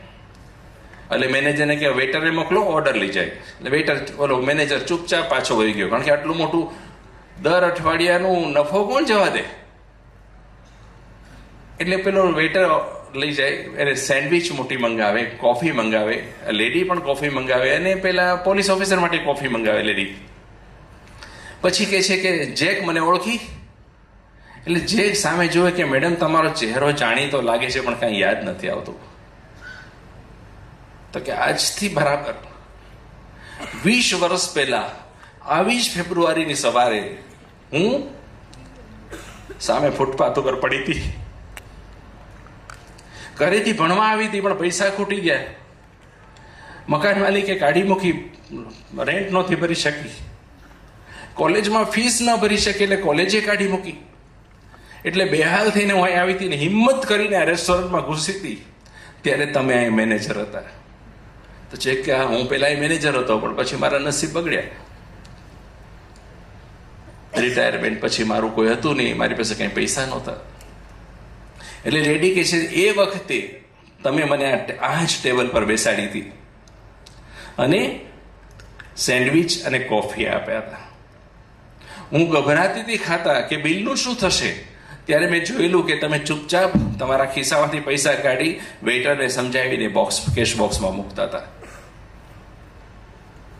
હું આજના દિવસ સુધી નથી ભૂલી. તો હા, મને યાદ આવ્યું, મેં તમને કીધું હતું, તમે એવું પૂછ્યું હતું કે વર્કના બદલામાં કામ મળશે, ત્યારે મેં કીધું કે ના, એ અમારી ફર્મની પેલી પોલિસીની વિરુદ્ધ છે, એટલે વર્કના બદલામાં અમે કામ નથી આપતા, પેલા ફૂડના બદલામાં વર્ક નથી આપતા, પણ મને મળી રહે ખોરાક ને ફૂડ, કોફી, એના માટે તમે તમારા ખિસ્સામાંથી આપેલું, અને મને કીધું હતું કે તારે તમે અહીં બેસજો, તમ તારે ગરમાવો આવે ને ત્યાં સુધી. એટલે જેક રડી પડે છે કે મને આજના દિવસે બરાબર યાદ છે. એટલે ઓલી પેનલ ઓફ એડી ખિસ્સામાંથી કાર્ડ કાઢે, જો એમાં કંઈક લખે, $1500 કાઢે, $1500, આ મારું કાર્ડ છે, 3જી સ્ટ્રીટમાં મારી ફર્મ છે, આ $થી તમે પૈસા તમારું નવા કપડાં ખરીદજો, એક રેન્ટ પર તમે એક એપાર્ટમેન્ટ રાખી લેજો અથવા તમારે રહેવાની જગ્યા રાખી લેજો. આની પર મેં મારા સેક્રેટરી પર લખેલું છે, તમને નોકરીએ રાખી છે અને કાલ સવારથી નોકરી હાજર થઈ જશો. આમાં પૈસા ખૂટે એટલે મને ફોન કરવા માટે મારો પર્સનલ નંબર ફરતે મેં ચકરડું કરેલું છે. એ પર્સનલ નંબર મારો યાદ રાખજો. ગમે ત્યાંથી ફોન કરશો તમને પૈસા મળી જશે. એમ કરીને બહાર નિરાતે કોફી પી નીકળજો. બહાર નીકળે પોલીસ ઓફિસર જોડે નીકળે. પોલીસ ઓફિસર એને કહે છે કે મેડમ આજે તમે જેક ઉપર બહુ મોટો ઉપકાર કર્યો. જેક નહીં ત્યારે આમ જ મરી જાય પેલા ફૂટપાથ ઉપર. ત્યારે લેડીઝ છે મેં નથી ઉપકાર કર્યો, જે કે જે વાવ્યું હતું એ જ લડી રહ્યો છે. એને સ્નેહ વાવ્યો હતો એ સ્નેહ લડી રહ્યો છે. જેકને તો એ જ મળે છે એ જેણે એને વાવ્યું હતું. લાગણી વાવી હતી, પ્રેમ વાવ્યો હતો, એને પ્રેમ પાછો મળી રહ્યો છે. ઇંગ્લિશમાં એક સરસ મજાની કહેવત છે કે throw the bread on the water and it will come back to you. તમે પાણી પર બ્રેડ નાખશો તો પાછી તમારી પાસે જ આવશે. સ્નેહ નાખશો, પ્રેમ વાવશો, સમાજ પ્રત્યે કરુણા રાખશો તો એ 100% પાછો આવશે. હું જ્યારે માંદો પડ્યો હતો પહેલી વાર 1987 ની અંદર, મને ભયંકર કમળો થઈ ગયો હતો, તો મારા પેશન્ટ્સે મારા માટે માનતાઓ માનેલી. ચાલતા એ જવાની, દળતા જવાની. એટલે મને એમ થાય કે તમે સ્નેહ વાવો, બાકી બધા ફેક્ટરને તો એની દુઆઓ જ વાળી દેશે. પણ યાદ રાખવું, હવે આપણે નેક્સ્ટ મુદ્દા પર જશું. એ છે પર્યાપ્ત ધનરાશિ. આપણે 2 મુદ્દા લીધા, શારીરિક સ્વાસ્થ્ય, સારું કુટુંબ જીવન ને પ્રેમાળ કુટુંબ જીવન ને સમાજ જીવન, અને ત્રીજો મુદ્દો હોય આપણે છે પર્યાપ્ત ધનરાશિ. જુઓ, ઓક્સિજન અને પાણી જેટલી જ જરૂરિયાત ધનની છે. ઓક્સિજન ને પાણી તો કદાચ એમને ક્યાંકથી મળી જાય, પણ ધન માટે તો કમાવવું જ પડે, સિવાય કે તમે ખુદ ઉગાડતા હો. તમારે કમાવવું જ પડે, પૈસા આપવા જ પડે. એટલે પૈસા બહુ જરૂરી ફોર્સ છે. એ પૈસા નહીં કમાવો એવું કહેતા જ નથી, કોઈએ નથી કીધું આજ સુધીમાં. અને કીધું હશે એ પાછળથી તો કમાતા જ હોય છે. પેલું કે ને કે આપણે ઓલું એક સરસ મજાનું પેલું છે જોક જેવું કે આ જગતમાં કંઈ પણ જોડે આવતું નથી, તમે કાંઈ વસ્તુઓ સંગ્રહ નહીં કરશો, તમારી જોડે કશું આવવાનું નથી, એમ કહીને મહારાજ બધું લઈને પોટલી વાળીને ઘરે વહી ગયા. એટલે આપણે ધન જરૂરી વસ્તુ છે. પણ એક વસ્તુ યાદ રાખવી પડશે કે પૈસા બધું જ નથી ખરીદી શકતા. એક કરોડપતિ શેઠ હતા, એને ઊંઘની બહુ તકલીફ, કરોડો રૂપિયા પણ ઊંઘ જ ન આવે. એક દિવસે રાત્રે ઊંઘની ટીકડી લીધી, પછી 1.5 કલાક આંખ બંધ થાય જ નહીં એટલે ઊભા થઈને ઘરની બહાર નીકળી ગયા આંટો મારવા. કે આંટો મારતો ચાલવાથી કદાચ ઊંઘ આવી જાય. તો એના ઘરની જ બહાર, બંગલાની બહાર ફૂટપાથ ઉપર એક મજૂર ઈંટનું ઓશીકું કરીને સૂતો હતો. નીચે ઈંટ રાખેલી અને મસ્તીથી સૂતો હતો, નહીં કાંઈ ઓઢવાનું, નહીં કાંઈ પાથરવાનું, પણ ઘસઘસાટ ઊંઘતો હતો. એ જ સમયે શેઠના પગ નીચે ક્યાંય પ્લાસ્ટિકની બોટલ આવીને કરોડ એવો અવાજ થયો તો મજૂર જાગી ગયો. એટલે શેઠ કે છે એની સામે નજર મળીને कि मेरे पास सब कुछ है लेकिन मैं सो नहीं सकता. हिंदी में मैं वांची दिया, मैं सो नहीं सकता. तू इतनी कम सुविधा में कैसे सो सकता है? ત્યારે પેલો મજૂર કહે છે કે શેઠજી, भगवान ने सबको कुछ ना कुछ दिया है, आपको वो सोना दिया है, हमें ये सोना दिया है. તમારી પાસે સંપત્તિ છે, મારી પાસે આ સુવાનું સુખ છે. સુખ તો ભગવાને બધાને વેચ્યું છે. તમને કરોડો છતાં ઊંઘ ન થતી, એટલે પૈસા બધું નથી ખરીદી શકતા. બધું ખરીદવાની પૈસાની તાકાત જ નથી, પણ એ જરૂરી ખરા પૈસા. હું નાનો હતો, મારા ઘરની બાજુમાં, ગામડામાં બહુ ઝૂંપડામાં મોટો થયો, મારા ઘરની બાજુમાંથી ગામનો મુખ્ય કેળો પસાર થતો હતો ખેતરમાં જવાનો. ત્યારે અમારા ગામના પ્રાગજી દાદા કરીને એક દાદા હતા, એ કાયમ નીકળે ત્યારે મારા માથે હાથ મૂકતા, મને કે બેટા તું બહુ હોશિયાર છો, મેં સાંભળ્યું છે, પણ મોટો થઈને એવી કમાણી કરજે ને કે ઊંઘ આવે. તો મને નવાઈ લાગતી કે દાદા ગાંડા થઈ ગયા લાગે, ઊંઘ તો આવે જ ને, રોજ આજે આવી જાય છે. પણ આજે સમજાય છે કે દાદા શું કહેતા હતા, અને એ મુજબ જ મેં જીવન જીવ્યું છે. એક પૈસાનું બ્લેક અમે આજ સુધીમાં નથી કર્યું. કોઈ પણ પેશન્ટને અમે પાવતી ભૂલી ગયા હોય ને, રિસિપ્ટ, તો એને પાછળ જઈને માણસને અપાઈ આવું. બરાબર, આજના દિવસે ઇન્કમટેક્સ ઓફિસર કે કમિશનરને મારે બતાવવા આવવું હોય ને તો મારી એપોઇન્ટમેન્ટ લેવી પડે છે. સીધા કોઈ ન આવી શકે, કારણ કે હું ક્યાંય ઋણમાં જ ના હોઉં. એક પણ પૈસો બ્લેકનો મારા ઘરમાં ન આવે. વચ્ચે એવું હતું કે ભાવનગરની અંદર હું સૌથી ઓછા પૈસા લેતો માણસ છું, છતાં પહેલા 100 જણા હતા જે ઇન્કમટેક્સ ભરવામાં મારું નામ હતું શહેરના. અને જોઈએ, કારણ કે સંતોષ હોવો જોઈએ. તમને કોઈ પણ ખુશી તમારી જિંદગીમાં મળે તો થોડીક વાર સંતોષ આપી શકે, પણ જો સંતોષ મળે તો આખી જિંદગી ખુશી આપી શકે. કોઈ પણ ખુશી થોડીક વાર માટે સંતોષ આપી શકે, પણ જો સંતોષ હોય તો આખી જિંદગી માટે આપણને ખુશી મળી શકે. બ્રાઝિલના એક સરસ કવિ છે, એનું નામ હતું મારિયો ડી એન્ડ્રેડ. એની ખૂબ પ્રસિદ્ધ કવિતા છે કે my soul has a hat. એની અંદર લખે છે કે આપણને બધાને 2 જિંદગી મળેલી છે. આપણને બધાને 2 જિંદગી મળેલી છે. બીજી જિંદગીની શરૂઆત ક્યારે થાય છે ખબર છે? આપણને જ્યારે ખબર પડે કે આપણને એક જ મળી છે. The second life begins when we realize we have got only one. એટલે જ્યારે આપણે જાગી જઈએ, આપણી આંખ ખુલી જાય, ત્યારે આપણને ખબર પડે કે નહીં, હવે સમય તો બહુ ઓછો છે જીવવા માટેનો, તો જીવવું જ શું કામ નહીં. આપણે શું કરીએ છીએ ખબર છે? એટલો બધો સામાન ભેગો કરતા જઈએ છીએ, વસ્તુઓ પાછળ ગયેલા. આ કાર લેવી છે ને, ફલાણું લેવું છે ને, આ મોબાઈલ લેવો છે ને, પેલો મોબાઈલ લેવો છે ને, ઘરને આમ સજાવવું છે ને, હજી એક માળ કરવો છે ને, એમાં સેન્ટ્રલ એસી કરવું, પાર જ નથી. અને છેલ્લે એ સામાન જો ઉછીનો હોય, અથવા તો એ સામાન જો લોન ઉપર લીધેલો હોય, જો કે નાગરિક બેંકને જરૂર છે હમણાં લોનની બધાની, તો આપણે લોનની નીચે દબાઈ જઈએ છીએ. એટલે જરૂરી ત્યાં લેજો પાછા. પણ આ બધી સામાન જો ઉછીનો હોય તો આપણે એના ભાર નીચે દબાઈ જઈએ છીએ. કેટલો સામાન ભેગો કરીએ. હિમાલયની તળેટીમાં એક સાધુ રહેતા હતા. એકવાર એક પરદેશીને મળવા આવે. એમનું જ્ઞાન, આત્મા વિશેના ખ્યાલો, પરમાત્મા વિશેની અવધારણાઓ, આ બધું જોઈને માણસ છક થઈ જાય. આટલું બધું જ્ઞાન એક સાધુ લંગોટી પહેરીને માણસ બેઠો છે, આટલું બધું જાણતો હોઈ શકે.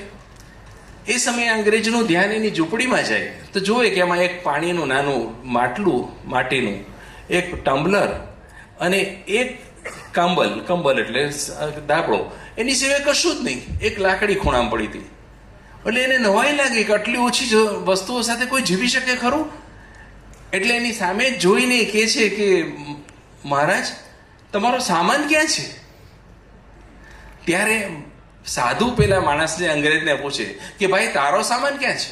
તારા ખંભે આટલું નાનું બાચકું જ છે, નાની બેગ છે ખભા પર. તો લોકો એટલે મારી પાસે ક્યાંથી સામાન હોય? હું તો અહીંયા મુસાફર છું. ત્યારે સાધુ કે હું પણ અહીંયા મુસાફર છું. આ ધરતી પર આપણે બધા મુસાફરો છીએ. આપણે યાદ નથી રાખતા ને સેંથકનો સામાન ભેગો કરતા શીખી જઈએ છીએ. એટલે સુખની પરિભાષા, સુખના રાજમાર્ગ પરની જરૂરિયાત એક જ છે કે કેટલી ઓછી વસ્તુ સાથે આપણે જીવી શકીએ છીએ. એ મહત્વનું છે. અને હકીકતે જોઈએ તો વસ્તુઓનું કે કંઈ પણ સંપત્તિનું મહત્વ જ નથી હોતું. અમે તો ડોક્ટર છીએ, MBBS સુધી તો અમારે જનરલ પેશન્ટ જોવાના હોય, ત્યારે મૃત્યુ પામતા પેશન્ટની સાથે એના 1-2 દિવસની વાર હોય, કેન્સરનું ટર્મિનલ સ્ટેજ હોય, કે એને સપોર્ટ સિસ્ટમ પહેલા જે જાગતા હોય, ભાનમાં હોય, ત્યારે હું બહુ વાતો કરતો આ બધા જોડે. મેં કોઈને પણ એવું કહેવાતા નથી સાંભળ્યા કે મારે હજી આ જોઈશ ને મારે હજી આ જોઈશ. બસ શમી ગયું હોય બધું.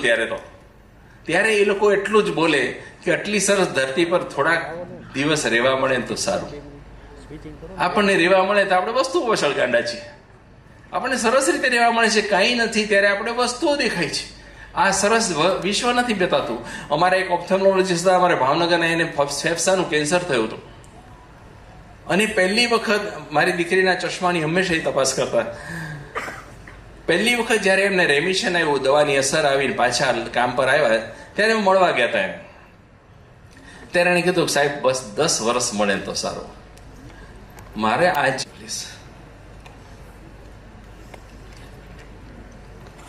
પાણી એટલે વારે ઘડી પીઉં છું કે કાલ સાંજ સુધી મને તાવ અને શરદી હતી. આજે ભગવાને સારું કરી દીધું છે. કાલે ઘરેથી નીકળ્યા ત્યારે અમે દવા લઈને હું નીકળ્યો છું કે જો બોલાય તો કાલે સારું, નહીં તો નહીં બોલી શકાય એમ. પણ આજે સરપ્રાઇઝિંગલી અવાજે ખુલી ગયો છે ને બધું સારું છે.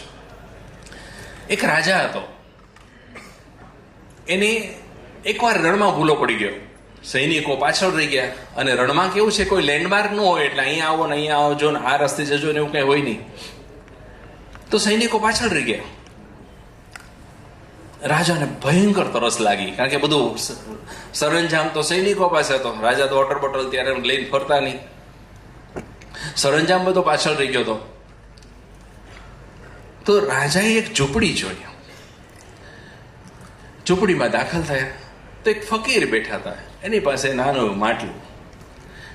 તો રાજા કે મને પાણી મળશે? તો કે મળશે ખરું, પણ એક શરત. તો કે બોલો? તો કે એક ગ્લાસ પાણીની શરત છે, તારે મને અડધું રાજ્ય મારા નામે લખી દેવું. હવે ભયંકર તરસ લાગેલી કે મૃત્યુ સુધી પહોંચી જાય, જીભ તાળવે ચોંટી જાય એવી તરસ હતી, શ્વાસ અટકી જાય એવી તરસ. એટલે ઓલો કે કબૂલ છે, તો લખી દે પહેલા, મારી પાસે આ બધું લેખની બધું તૈયાર છે. તો રાજાએ લખી દીધું અને ઓલા ફકીરે એક ગ્લાસ પાણી આપ્યું. હવે તમે વિચાર કરો કે આટલા બળબળતા રણની અંદર એક ગ્લાસ પાણીએ તો પેલા ઉનાળાના ધરતી પર પાણીનો છાંટો પડે ને વરાળ થઈને ઉડી જાય ને એમ શરીરમાં ઉડી ગયું. રાજાને જે શોષ એમને નતો. એ કે તો બીજો ગ્લાસ મળશે? તો બાકીનું રાજ્ય મને લખી દે. એટલે ઓલા બાકીનું રાજ્ય લખી દીધું, કારણ કે પાણી જરૂરિયાત હતી. એટલે બીજો ગ્લાસ પાણી પીધો. પછી એને તૃપ્તિ થઈને ત્યાં સૈનિકો પાછળ ગોતતા ગોતતા આવી ગયા. એટલે રાજાએ કીધું, જુઓ, મેં આમને રાજ્ય લખી આપ્યું છે, આજથી તમારા રાજા ફકીર છે, હું નથી. એટલે સૈનિકો એને કે ચાલો તમે રાજ્ય કારભાર માટે હવે તમારે ત્યાં આવવું પડશે રાજધાનીમાં, રણમાં તો નહીં ચાલે આ બધું. એટલે ફકીરને બોલાવે કે તમે જોડે ચાલો. ફકીર ના પાડે કે નથી આવવું. તો કેમ, તમને આખું રાજ્ય મળી ગયું ને? તો કે જે રાજ્યની કિંમત ફક્ત 2 ગ્લાસ પાણી હોય એને મારે શું કરવું છે? ફક્ત 2 જ ગ્લાસ પાણી તારા રાજ્યની કિંમત છે, એના માટે હું મારી ફકીરી છોડીને આવું? એ વધારે કિંમતી છે. એટલે વસ્તુઓની કિંમત જ નથી હોતી. આપણે ગાંડા હોય છે, આપણે પાગલ હોય છે. આંખ ખુલે ત્યારે ખબર પડે કે સુખના રાજમાર્ગ પર આ બધી વસ્તુની જરૂર જ નહોતી. સુખની તો અગણિત વ્યાખ્યાઓ છે. 1 કલાક જેટલો સમય થઈ ગયો છે, તો ઝડપથી ઘણું બધું બાકી છે મને, પણ ઝડપથી આપણે થોડું લેશું કે કોઈને સુખી કરીને સુખ મળી શકે. સાવ રિસ્ટ્રિક્ટ જાતને કરવીની જરૂરી વસ્તુઓ ખરીદો. વરસાદ પડતો હોય ત્યારે નાચી પણ લ્યો, પોતાને વાગે નહીં એવી રીતે. મન ભરીને ખાઈ લો, હેલ્થનું ધ્યાન રાખીને. જે ફરવા જવાનું મન થાય ત્યાં ફરવા જાઓ. આ બધા સુખના માર્ગો છે. એક કવિતા મને સરસ મળી હતી, એ હું આપને વાંચી સંભળાવું છું કે જેમણે વાવ્યા કદીના થોર છે એને આનંદ આઠે પોર છે. જેણે વાવ્યા કદીના થોર છે એને આનંદ આઠે પોર છે. એક નિંદરમાં થતી ભોર છે એને આનંદ આઠે પોર છે. એક જ નિંદરમાં સવાર પડી જાય એને આનંદ આઠે પોર છે. પારકાના સુખને જોયા પછી જેમની નજરો સદા નરવી રહી, આપણે બીજાનું સુખ નથી જોઈ શકતા. પારકાના સુખને જોયા પછી જેમની નજરો સદા નરવી રહી, ન કદી મનમાં પ્રવેશો ચોર છે એને આનંદ આઠે પોર છે. આત્મા ન કોઈનો દુભ્યો વાલનો ગુલાલ વેચો સદા. આત્મા ન કોઈનો દુભ્યો વાલનો ગુલાલ વેચો સદા. આંગળીમાં ન એકે નોર છે એને આનંદ આઠે પોર છે. ભૂતને ભૂલ્યો ને ચિંતા કાલની, આજની ક્ષણને જીવે મોજથી. જિંદગીનો આવો ફકીરી તોર છે એને આનંદ આઠે પોર છે. દુઃખના અંધાર ઘરમાં સુખના ચાંદરણામાં ઈશ કૃપા જુએ. ના થઈ શ્રદ્ધા કદી કમજોર છે એને આનંદ આઠે પોર છે. હાથને તો ટેવ પાડી જેમણે અન્યના આંસુ લૂછીને મહેકવું. હાથને તો ટેવ પાડી જેમણે અન્યના આંસુ લૂછીને મહેકવું. આંગળી જેની ગુલમોર છે એને આનંદ આઠે પોર છે. મને લાગે છે કે આપણા વક્તવ્યની બધી વાત આ એક જ પેલામાં આવી ગઈ. હવે આપણે આપણા છેલ્લા મુદ્દે અંગે વાત કરશું. 3 મુદ્દા આપણે લીધા. પહેલું શારીરિક સ્વાસ્થ્ય, સુખના રાજમાર્ગના પેવમેન્ટ્સ, પેવિંગ બ્લોક્સ. શારીરિક સ્વાસ્થ્ય સરસ. બીજું સારું કુટુંબ, પ્રેમાળ કુટુંબ અને સારું સામાજિક જીવન. ત્રીજું પર્યાપ્ત ધનરાશિ. અને ચોથું આધ્યાત્મ વિકાસ, આધ્યાત્મિક વિકાસ અથવા તો અધ્યાત્મ અંગે સમજણ. આ બહુ મહત્વનું છે. આપણે જોઈએ છીએ અને આપણે જોયું પણ છે કે જે લોકોને શ્રદ્ધા બહુ સારી હોય, જેની અંદર દિલમાં ખૂબ શ્રદ્ધા હોય છે, એ લોકો ડિપ્રેસ ઓછા થાય છે. એવો અભ્યાસ થઈ ચૂક્યો છે કે ડિપ્રેશન એ લોકોમાં ઓછું હોય છે જે લોકો ભગવાનમાં શ્રદ્ધા ધરાવતા હોય. ભગવાન એટલે જો હું કોઈ ભગવાન, જીસસ, અલ્લાહ, વાહેગુરુ, કોઈ પર્ટિક્યુલર એન્ટિટીની વાત નથી કરતો, પણ સમગ્ર વિશ્વમાં વ્યાપ્ત ચૈતન્ય તત્વ જે છે એની વાત કરું છું. કે એ તત્વ જે છે એ આપણી સાથે હંમેશા જોડાયેલું હોય છે. આપણે જરૂર હોય છે બસ એને સાથ પાડવાની, એને બોલાવવાની. ઇંગ્લિશમાં એક સરસ કહેવત છે કે every call is answered and every prayer is heard. તમે બોલાવો તો ખરા, એ તમારી પાસે જ હોય છે, ક્યાં દૂર હોય છે. અને એને હંમેશા એનો આભાર માનતા રહ્યો. જે કંઈ આપ્યું છે એના માટે આભાર રહ્યો, માનતા રહ્યો. ભલે તમને નાની એવી વસ્તુ આપી હોય પણ એના માટે પણ આભાર માનવો જ જોઈએ. મોઝીસનું નામ બધાએ સાંભળ્યું હશે. 10 કમાન્ડમેન્ટ જેણે જોયું છે કે વાંચ્યું છે, એ મોઝીસને બાઇબલ મોઝીસ કહે છે, યહૂદીઓ મોઝીસ કહે છે અને મુસ્લિમો એને મૂસા કહે છે. એ મોઝીસની એક વાત છે કે મોઝીસ જતા હતા તે એક ભાઈ એને મળ્યો. એ કે મોઝીસ મારી વાત સાંભળશો? તો કે બોલો ને. તો કે મેં સાંભળ્યું છે કે ભગવાન તમારી સાથે વાત કરે છે. તો કે હા કરે છે. તો કે એટલું પૂછજો ને કે હું ના પાડું છું તો મને એટલી બધી વસ્તુઓ શું કામ મોકલે છે. હું હંમેશા એનો આભાર માની ના પાડું છું કે ભાઈ બહુ આપ્યું, રહેવા દે, હવે મારે નથી જોતું, તોય મોકલે છે. હવે તમારી સાથે વાત થાય તો પૂછી લેજો. તો કે ભલે પૂછી લઈશ. મોઝીસ ત્યાંથી આગળ ચાલે તો એક માણસ મળે, એના શરીર પર એક ડગલો જ હોય, બીજું કશું જ એની પાસે નહોતું. નહોતું ઘર, નહોતું ખાવા પીવાનું કઈ જાજુ, કે નહોતા વાસણો કે નહોતી વસ્તુઓ. એટલે એ મોઝીસને કહે છે કે મોઝીસ મેં સાંભળ્યું છે કે તમારી ભગવાન જોડે વાત થાય છે. તો કે થાય છે ને. તો કે તમે એટલું પૂછી લેજો મારા વતી કે ભગવાન પાસે હું રાત દિવસ માંગુ છું તો મને કઈ આપતું કેમ નથી? હું તૂટી ગયો છું. મારા જિંદગીના 40-45 વર્ષ વયા ગયા, આ દારૂણ ગરીબીમાં પસાર થઈ ગયા. હું રોજ ફરિયાદ કરું છું તું કઈ આપ, કઈ આપ, આપતું જ નથી કઈ. તેનું કારણ શું છે તમે પૂછી લેશો? તો કે પૂછી લઈશ. મોઝીસની ભગવાન સાથે વાત થઈ.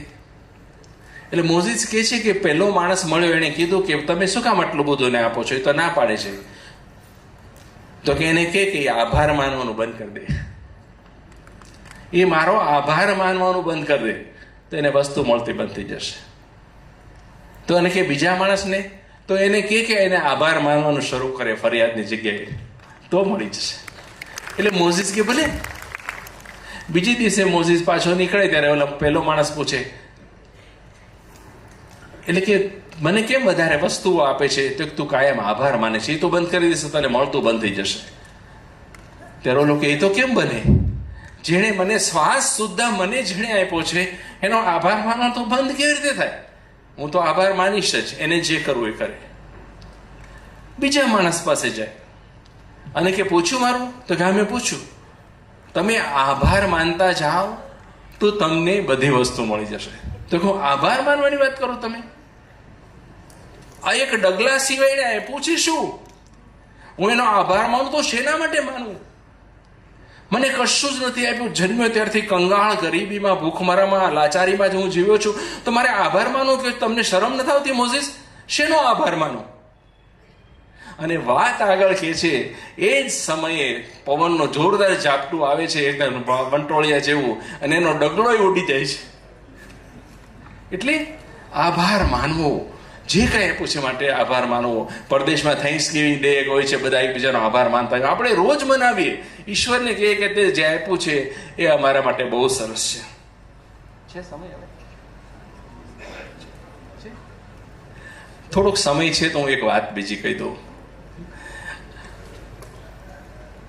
કે જ્યારે આપણે નિસ્વાર્થ ભાવે કંઈ કરીએ છીએ ને ત્યારે ઈશ્વર આપણી જોડે રહે છે હંમેશા. એને એ જ ગમે છે. આજે હું કોઈની દુઆ મળે એના માટે કંઈ કરું, ફોટા પડાવું, તો એ ભગવાનને પસંદ નહીં હોય. પણ નિસ્વાર્થ ભાવે જે થઈ જાય એ પસંદ હોય છે. પરદેશમાં નાતાલની એક સાંજ હતી. નાતાલની સાંજે ક્રિસમસ ઇવ કે 24 ડિસેમ્બર, ક્રિસમસ ઇવની અંદર એક જગ્યાએ એક ગેસ સ્ટેશન હતું, પેટ્રોલ પંપ, એની ઓફિસની અંદર એક માણસ, જ્યોર્જ નામનો માણસ, સાવ ઘરડો બેઠો હતો, સૂનમૂન.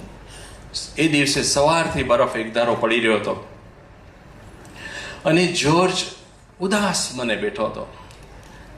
નાતાલ હોવા છતાં ન તો એને શણગાર કર્યો હતો, નહોતા કંઈ બેનર્સ લગાડ્યા, નહોતી લાઇટ કરી, લાઇટિંગ કશું જ નહીં, છાનામાનો બેઠો હતો. એની પત્ની માર્થા મરી ગઈ કેન્સરમાં, એ પછી એને કોઈ ઉત્સાહ જ નહોતો રહ્યો, ચૂપચાપ સાવ બેઠો હતો.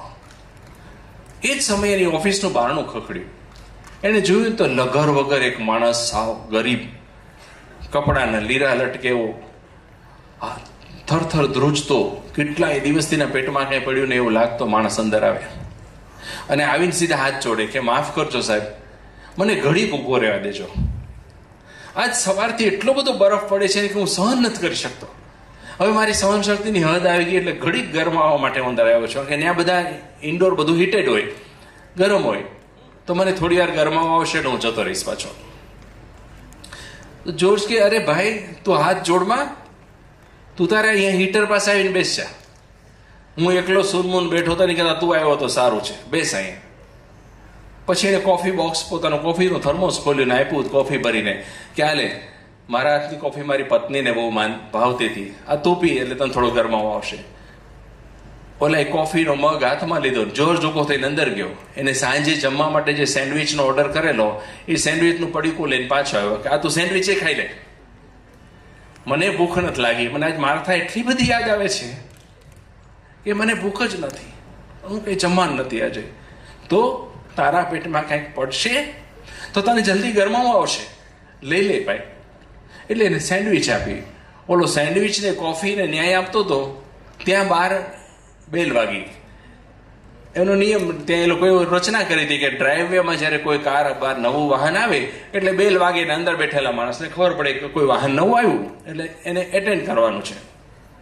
એટલે જોર્જ ઊભો થઈને કે જો ભાઈ તું બેસ છે, તારે બેસવું હોય ત્યાં સુધી બેસ છે, કાલ સવાર સુધી રહેવું તો કાલ સવાર સુધી રહેજે, ઊભો થઈને જતો નહીં. હું બહાર એક ગાડી આવી ને એટેન્ડ કરતો હોઉં. જોર્જ બહાર ગયો. બહાર જઈને જુએ ને તો એક કાર ઊભી હોય, એના બોનેટમાંથી ધુવાડો નીકળતો હોય. એના ડ્રાઈવરની સીટ પર બેઠેલો માણસ કે ભાઈ તમે મને મદદ કરી શકશો ખરા? તો શું મદદ જોઈએ છે? તો જો મારી પત્ની છે ને એ પ્રેગ્નન્ટ છે, એને પ્રસૂતિનો દુખાવાની શરૂઆત થઈ ગઈ છે અને મારી કાર બગડી છે અને કિલોમીટર મારે 15-20 કિલોમીટર દૂર જવાનું છે. અત્યારે આપણા વિસ્તારમાં તો ટેક્સી પણ નથી મળતી, તમારી પાસે ફોન છે ખરો? તો હું એમ્બ્યુલન્સ બોલાવી લઉં. હવે 1981-82ની વાત છે. ત્યારે તો મોબાઈલ નહોતા, પરદેશમાં નહોતા, ત્યાં 85 પછી આવ્યા. એટલે પેલો કે જો ભાઈ તારું બોનેટ ખોલીને જોઈ જો શું તકલીફ છે, જો પછી તને કહું. જોર્જ બોનેટ ખોલે છે તો રેડિએટર લીક થતું હતું. તો ભાઈ જો તારું રેડિએટર ગયું છે, ગાડી તો નહીં ચાલે, અને રેડિએટર ઠંડુ ન થાય ત્યાં સુધી હું ખોલીને જોઈ નહીં શકું ગ્રીલ કે અંદર ક્યાં તકલીફ છે, એટલે રિપેરિંગમાં વાર લાગશે. તો હવે હું શું કરીશ? તમારો ફોન ચાલશે? તો કે ફોન સવારથી બંધ છે, બરફ એટલો બધો પડે છે એટલે. અને તારી વાત સાચી છે કે અહીં ટેક્સી પણ નથી મળતી, એટલે એમ્બ્યુલન્સને બોલાવવાનો કોઈ ઉપાય જ નથી. તો કે ભલા માણસ તમને કાંઈક તો મદદ કરો. તો કે એક કામ થઈ શકે. તો કે શું? કે મારી પાસે મારો ટ્રક પડ્યો છે મારા ગેરેજમાં, એ તું લઈ જા. ને આમે તારી કારના ટાયર તો સાવ ગયેલા છે, વિન્ટર ટાયર નથી, સમર ટાયર છે. વિન્ટર ટાયર ને સમર ટાયર ત્યાં પ્રદેશ ગયા હશે બધાને ખબર હશે કે અલગ હોય.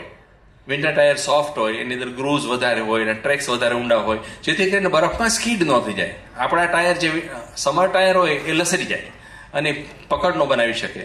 કે અમે તારા વિન્ટર ટાયર નથી, એટલે તારું ગાડી ગમીને એક્સિડન્ટ થઈ જવું છે, ચાલશે નહીં આ. તો મારા ટ્રકમાં એ છે, તું લઈ જા. એટલે જોર્જ એને ત્યાં ઊભો રાખીને પાછળ જઈને ટ્રક લઈ આવો. ઓલો આભાર માનવા જતો કે આભાર નહીં માન, તારી પત્નીને પહેલા બેસાડ, સમય નથી. એ બે જણા એવું જ કે એની પત્નીને ટ્રકમાં મૂકી, ઓલા માણસે મારી મૂકી ટ્રક. એટલે જોર્જ કે હાશ. હવે અંદર ગયો પાછો, જઈને કે ઓલાને કે તું બેસ જો, તું ક્યાંય જતો નહીં. તો જોયું તો ઓલો માણસ ગાયબ. સેન્ડવિચ ને કોફી વાળો ક્યાંય જતો રહ્યો તો એટલી વારમાં. તો કશે જ્યાં ગયો ત્યાં એના પેટમાં કંઈક પડ્યું ને, અને ભગવાન એને આશરો આપે આજ સાંજનો, એવું બોલીને જોર્જ પાછો બહાર આવ્યો. અને ઓલા માણસનું રેડિએટર એટલી વારમાં ઠરી ગયું હતું કે -1 ટેમ્પરેચર ઠરતા વાર ન લાગે. રેડિએટર ખોલીને ગ્રીલ કાઢીને જોયું તો રેડિએટર સારું હતું, પણ નીચેની હોઝ પાઇપ આવે. ગાડીવાળા બધાને ખ્યાલ છે નીચે એક પાઇપ આવે જેની અંદરથી પેલું પ્રવાહી ફરતું હોય, એટલે એને હોઝ પાઇપ તૂટી ગઈ હતી. એને હોઝ પાઇપ બદલી નાખી, ગાડી શરૂ થઈ ગઈ. પણ ગાડી શરૂ થઈ ગઈ પછી આને વિચાર આવ્યો જોર્જને કે જો આ ટાયર લઈને ઓલો માણસ પાછો જશે તો રસ્તામાં એક્સિડન્ટ થશે. એટલે એને જોયું કે એની પત્ની માર્થાની કાર તો એમની જ પડી હતી, વર્ષોથી કોઈ વાપરતો નથી, એના ટાયર સાવ નવા હતા. એટલે કે આના ટાયર બદલી આપું ને તો આ માણસને જતા તકલીફ ન પડે. એટલી પાછળ એના ગેરેજમાં કારને લઈ ગયો, 4 ટાયર બદલી નાખ્યા, નવા ટાયર નાખી દીધા. એ જ સમયે એને ગોળી છૂટવાનો અવાજ આવ્યો અને કોઈની ચીસ સંભળાઈ. એટલે દોડતો બહાર આવ્યો. બહાર આવીને જોયું તો એક પોલીસ ઓફિસર એના ગેસ સ્ટેશનના પેલા ગ્રાઉન્ડમાં જ પડ્યો હતો. એના ડાબા ખભામાં ગોળી વાગી હતી, લોહી નીકળતું હતું. એને કીધું, gentleman, food you please help me? તો જોર્જ કે હા, કઈ વાંધો નહીં. જોર્જ પેલા લશ્કરમાં કામ કરતો હશે એટલે એને ખભો આપીને અંદર લીધો પોતાના રૂમમાં, ઓફિસમાં. અને પછી એને લશ્કરી ટ્રેનિંગ યાદ હતી કે સૌથી પહેલા એને લોહી વહેતો અટકાવવું જોઈએ. એટલે એને નેપકિનની ગળી કરી એની પર ડક ટેપ મારી દીધી, પ્રેશર બેન્ડેજ આપી દીધો, એટલે લોહી નીકળતું બંધ થઈ ગયું. એટલે ઓફિસરને કે ઓફિસર, દુખાવો બહુ થાય છે? તો ઓફિસર કે યસ. એટલે પોતે જે પીઠના દુખાવા માટે ગોળી લેતો હતો એ ગોળી એને આપી. ઓફિસરને સારું લાગ્યું. પછી એટલે થર્મોસમાં જોયું તો 1 કપ કોફી હજી હતી. દેખ, તમે આ ગરમ કોફી પીવો, તમને સારું લાગશે. તો ઓફિસર કે નહીં ભાઈ, તું મને આશરો નહીં આપ. આ કે જે માણસે મારી પર ગોળી છોડી છે એનો ચહેરો મેં જોઈ લીધો છે, એટલે હવે એ મને મારી નાખવા જ પ્રયત્ન કરશે. કારણ કે જો બચી મને નહીં મારી નાખે તો એ પકડાઈ જશે. એની બીક હોય હંમેશા દરેક ગુનેગારને. એટલે તું મને જવા દે. તો કે નહીં, લશ્કરમાં શીખ્યો છું કે ઘાયલ સાથીદારને મૂકીને ક્યારેય ન જવું. હું પણ નહીં જાઉં. તમે એક કામ કરો, અહીં આરામ કરો અને થોડી વાર પછી મને તમારો કોડ ને ફ્રીક્વન્સી કહો તો તમારી ગાડીમાં ડેશબોર્ડમાં જે વોકી ટોકી લાગેલું હોય, વાયરલેસ હતું ત્યારે, એનેથી હું તમારા સાથીઓને સંદેશો આપી દઉં. એટલે વોકી ટોકીનો બધો કોડ ને ફ્રીક્વન્સી પૂછીને બહાર ગયો તો નિરાશ થઈ ગયો. કારણ કે ઓલાની ગોળી ડેશબોર્ડ ને વિંધીને વહી ગઈ હતી, એટલે વાયરલેસ એ નકામું થઈ ગયું હતું ગાડીનું. પાછો આવે જોર્જ, એ કે મારું વાયરલેસ એ ખરાબ થઈ ગયું છે, આપણે સંદેશો તો નહીં મોકલી શકીએ. ત્યાં બારણું ખુલે અને એક માણસ આવે હાથમાં બંદૂક લઈને અને કે કઈ ડોસા જોર્જને કે તારી પાસે જેટલી કેશ હોય એટલી આપી દે. તો ભાઈ તું બંદૂક નીચે મૂકી દે. આજે 24 ડિસેમ્બર છે, ક્રિસમસ ઇવ છે, જરાય બિઝનેસ નથી થયો. હું તને કેવી રીતે પૈસા આપું? મારી પાસે પૈસા જ નથી. ત્યાં ઓલો પોલીસ ઓફિસર જોયે કે આણે જ મને ગોળી મારેલી, એટલે ઓલો બંદૂક એની સામે ચીંધે. એટલે જોર્જ વચ્ચે ઉભો રહી જાય. એ કે બંદૂક 2 જણા નીચે મૂકી દો. ઓલા પોલીસ ઓફિસરે પોતાની ગન કાઢી તો કે 2 જણા બંદૂક મૂકી દો. આજ સુધી ગનથી કોઈને ફાયદો થયો નથી. કોઈને લાગી જશે, બીજાને તકલીફ થશે. અને ઓલા માણસે કે તું મૂકી દે, પણ મારા ખિસ્સામાં કેશ બોક્સમાં કાંઈ નથી, તું જોઈ લે. ઓલાએ જોયું, કેશ બોક્સ ખાલી હતું, પણ કે મારા ખિસ્સામાં $150 પડ્યા છે. એ સમયના 150, 82, 83ના. તું લઈ જા, તારું બધું કામ થઈ જશે, તારે જોતા હશે પૈસા મળી જશે. એટલે ઓલા $150 લેવા હાથ લાંબો કર્યો. હવે જોર તો લશ્કરમાં ટ્રેન થયેલો, એટલે એને ગલોટીઓ ખવડાવી દે, બંદૂક આંચકી લે. એટલે ઓલો નીચે બેસીને રડવા માંડે કે મને ન આવડ્યું ને આવું કરતા, કારણ કે હું પ્રોફેશનલ ગુંડો થોડો છું. મેં આજે બંદૂક એટલા માટે પકડી હતી કે મારી પત્નીને ગિફ્ટ જોઈ છે ક્રિસમસની, મારા દીકરાને ભેટ જોઈ છે, એને નવા રમકડા જોઈ છે. ગઈકાલે મારી કાર બેંકમાં હપ્તા નો ભરાય એટલે બેંકવાળા જપ્ત કરી ગયા છે. આવતીકાલે છેલ્લો દિવસ છે, કાલ સાંજે મારે ઘર પણ છોડી દેવાનું છે, કારણ કે હું રેન્ટ નથી ભરી શક્યો. મારી નોકરી છૂટી ગઈ છે, પૈસો એક નથી, એટલે મેં આ બંદૂક હાથમાં ઉઠાવી છે. બાકી આ કામ તો મને નથી ગમતું. ત્યારે જોર્જ કે ભલા માણસ એવું હોય કઈ? બંદૂક એનો ઉપાય થોડો છે, દરેક વસ્તુનો રસ્તો હોય. ત્યારે પેલો કે તમને શું રસ્તો દેખાય છે? તો કે હું જ તને કામે રાખું, ચાલ કાલથી આવીશ, મારે એક માણસની જરૂર છે, તું આજથી મારી નોકરીએ. તો ઓલો કે હા હું ચોક્કસ આવીશ. હજી આ વાતચીત ચાલે છે ત્યાં તો બધા પોલીસ ઓફિસર ત્યાં આવી ગયા. ઓલા ઘાયલ ઓફિસર હતો, એનું નામ ચક હતું. એટલે એને કીધું કે ચક તું અહીં કેવી રીતે, તું જવાબ કેમ નથી આપતો? તો કે મને ગોળી વાગી છે. એટલે બાકી બધા પોલીસ ઓફિસર કે કોણે ગોળી મારી? જોર્જનું હૃદય બેસી ગયું કે હમણાં ઓલો કે છે કે આણે મારી તો આ માણસ પાછો ગુનેગાર બની જશે, એને છોડાવવાની સારી જિંદગી આપવાની તો કોશિશ કરતો હતો એ. તો પોલીસ ઓફિસર કે છે કે મને ખબર નથી, મેં એનો ચહેરો નથી જોયો. એટલે ઓલા બધા તરત જ કહે કે આ કોણ છે, તો કે આ ગેસ સ્ટેશનનો માલિક છે જોર્જ, અને આ એને ત્યાં કામ કરે છે. એટલે બધા પૂછતાછ ન કરે. અને પેરામેડિક્સ બધું એમ્બ્યુલન્સમાં બધી વસ્તુ લેવા ગયા ત્યારે ઓલો જેણે ગોળી છોડી હતી ને એ માણસ પોલીસ ઓફિસરને પૂછે કે સાહેબ તમે મારું નામ કેમ ન દીધું? ત્યારે પેલો પોલીસ ઓફિસર કે આ ફરિશ્તા જેવો જોર્જ જે છે એ નિસ્વાર્થ ભાવે કંઈ નથી છતાં તને સારું જીવન આપવાની કોશિશ કરી રહ્યો છે, તો હું શું કામ તને કાયમ માટે ગુંડો બનાવું? એના પરથી શીખીને મેં કીધું કર્યું છે. એટલે પોલીસ પેરામેડિક્સ એમ્બ્યુલન્સ લઈ જાય અને ઓલો પૂછે છે ચક કે તમે મને કેવી રીતે શોધો છો? કે જીપીએસ લોકેટર તારે ગાડી ફિટ કરેલું છે, એની પરથી અમે અહીં આવ્યા છીએ. એટલે એને એટલે ખબર પડી, સંદેશો તો મોકલાવી નહોતો શક્યો. ચકને લઈ ગયા ઓફિસરને. પછી ઓલો જોર્જ કે છે પેલા માણસને કે ભાઈ ચાલ તારો પ્રોબ્લેમ એ સોલ્વ કરીએ. અંદર જઈને બે મોટા બોક્સ લઈ આવે ને એક નાનું બોક્સ લઈ આવે. નાનું બોક્સ ખોલીને બતાવે કે જો આ હીરા જડેલી હાથની વીંટી છે, આ મેં માર્થાને પહેલી વખત આપેલી, બહુ મોંઘી છે, પણ હવે માર્થાને કામની નથી, મારે કઈ કામની નથી, તું લઈ જા. તો કે નહીં સર આટલી મોંઘી નહીં રહેશે. એટલે લઈ જાય ને ભાઈ. તો તમારી પત્નીની યાદગીરી છે, તો કે એની યાદ જ મારા માટે અદ્ભુત યાદગીરી છે, મારે વસ્તુની જરૂર નથી હવે યાદગીરી માટે.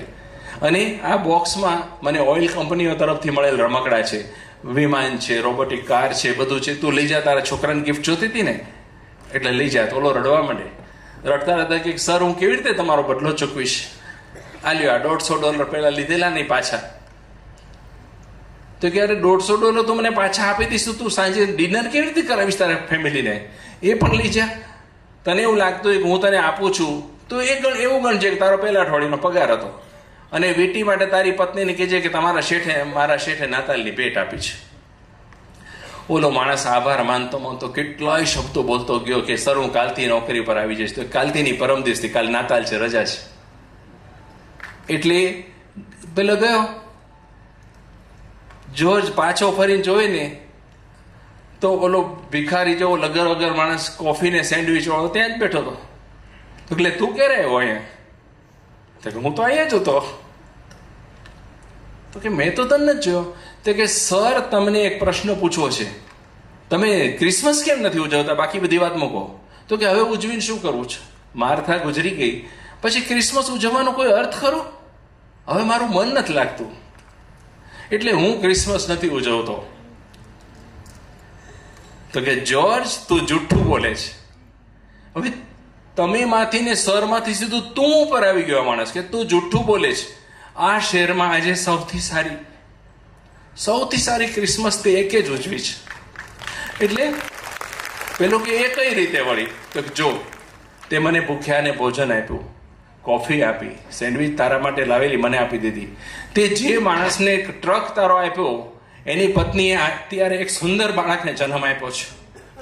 એ બાળક ડોક્ટર બનવાનું છે ભવિષ્યમાં અને કેટલા બધાને જીવન આપશે. તે જે પોલીસ ઓફિસરને બચાવ્યો હમણાં, જેને લોહી નીકળતો બંધ કર્યું, એ આવતા વર્ષે થનાર આતંકવાદી હુમલામાં 29 માણસોનો જીવ બચાવવાનો છે. અને આ માણસ કે જેને તું ગુનેગાર બનતો અટકાવ્યો, સારો નાગરિક બનાવી દીધો, એ જ માણસ આવતા થોડા વર્ષોમાં આ વિસ્તારનો સૌથી ધનાઢ્ય માણસ બની જશે અને એના હાથે ખૂબ બધા સેવાના કામ થવાના છે. આટલું કર્યું તો તું એમ કહે છો તે કંઈ નથી કર્યું? અને નિસ્વાર્થ ભાવે તે ઓલાની કારના ટાયર પણ બદલી આપ્યા છે.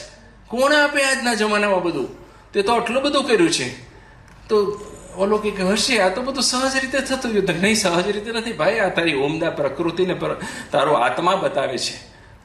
તો ઓલો જોર્જ ઊભો થઈને પછી ચાલવા લાગે. હવે હું જાઉં કે? તો જોર્જ કે ભાઈ બેસ ને, હું હાવ એકલો હાંજનો બેઠો હતો, તું બેઠો, તારી વાતો મને મજા આવશે. પણ તને આ બધી ખબર કેવી રીતે પડી? તો કે ઘણાને સિક્સ સેન્સ જાગૃત થઈ ગયું, તને ખ્યાલ છે? તો કે હું માનું છું સિક્સ સેન્સ જાગૃત થાય. તો કે મારું એવું જ ગણી લે. તો તું બેસને. પછી જોર્જ એને કહે છે કે મારી જોડે વાતો કરને, હું આમે કંટાળું છું, તારી વાતો મને મજા આવે છે. તો કે નહીં, મારે જવું પડશે, મારા ઘરે આજે એક ભવ્ય પ્રસંગનું આયોજન છે. તો કે ભિખારીના ઘરે ભવ્ય પ્રસંગ. શેનો ભવ્ય પ્રસંગ? તો ઓલો બારણા સુધી પહોંચ્યો તો પાછો ફરે ત્યારે લગર વગર કપડા, સોનેરી કપડા હોય, આખા રૂમમાં સોનેરી પ્રકાશ ફેલાઈ જાય, એના માથા પર સૂરજ જેવું તેજ હોય, અને કે છે, જોર્જ ગાંડિયા, તું ભૂલી ગયો કાલે મારો જન્મદિવસ છે, નાતાલ છે, આવતીકાલે નાતાલ છે, મારો જન્મદિવસ છે. એટલે મારી બધા રાહ જોતા છે, મેરી ક્રિસમસ. એટલે રોતા રોતા જોર્જ કે છે, મેરી ક્રિસમસ.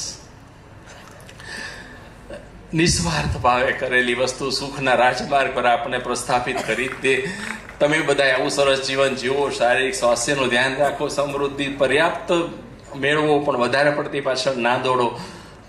સરસ પ્રેમ કરો એકબીજાને, સમાજને જે મેળવ્યું છે એ આપવાની કોશિશ કરો. મને નથી લાગતું કે આપણે સુખના રાજમાર્ગ પર પછી ન હોઈએ. તમને બધાએ મારી ખૂબ શુભેચ્છાઓ. શાંતિથી સાંભળો એના માટે આભાર. તમસોમાં જ્યોતિર્ગમય. જય ભારત.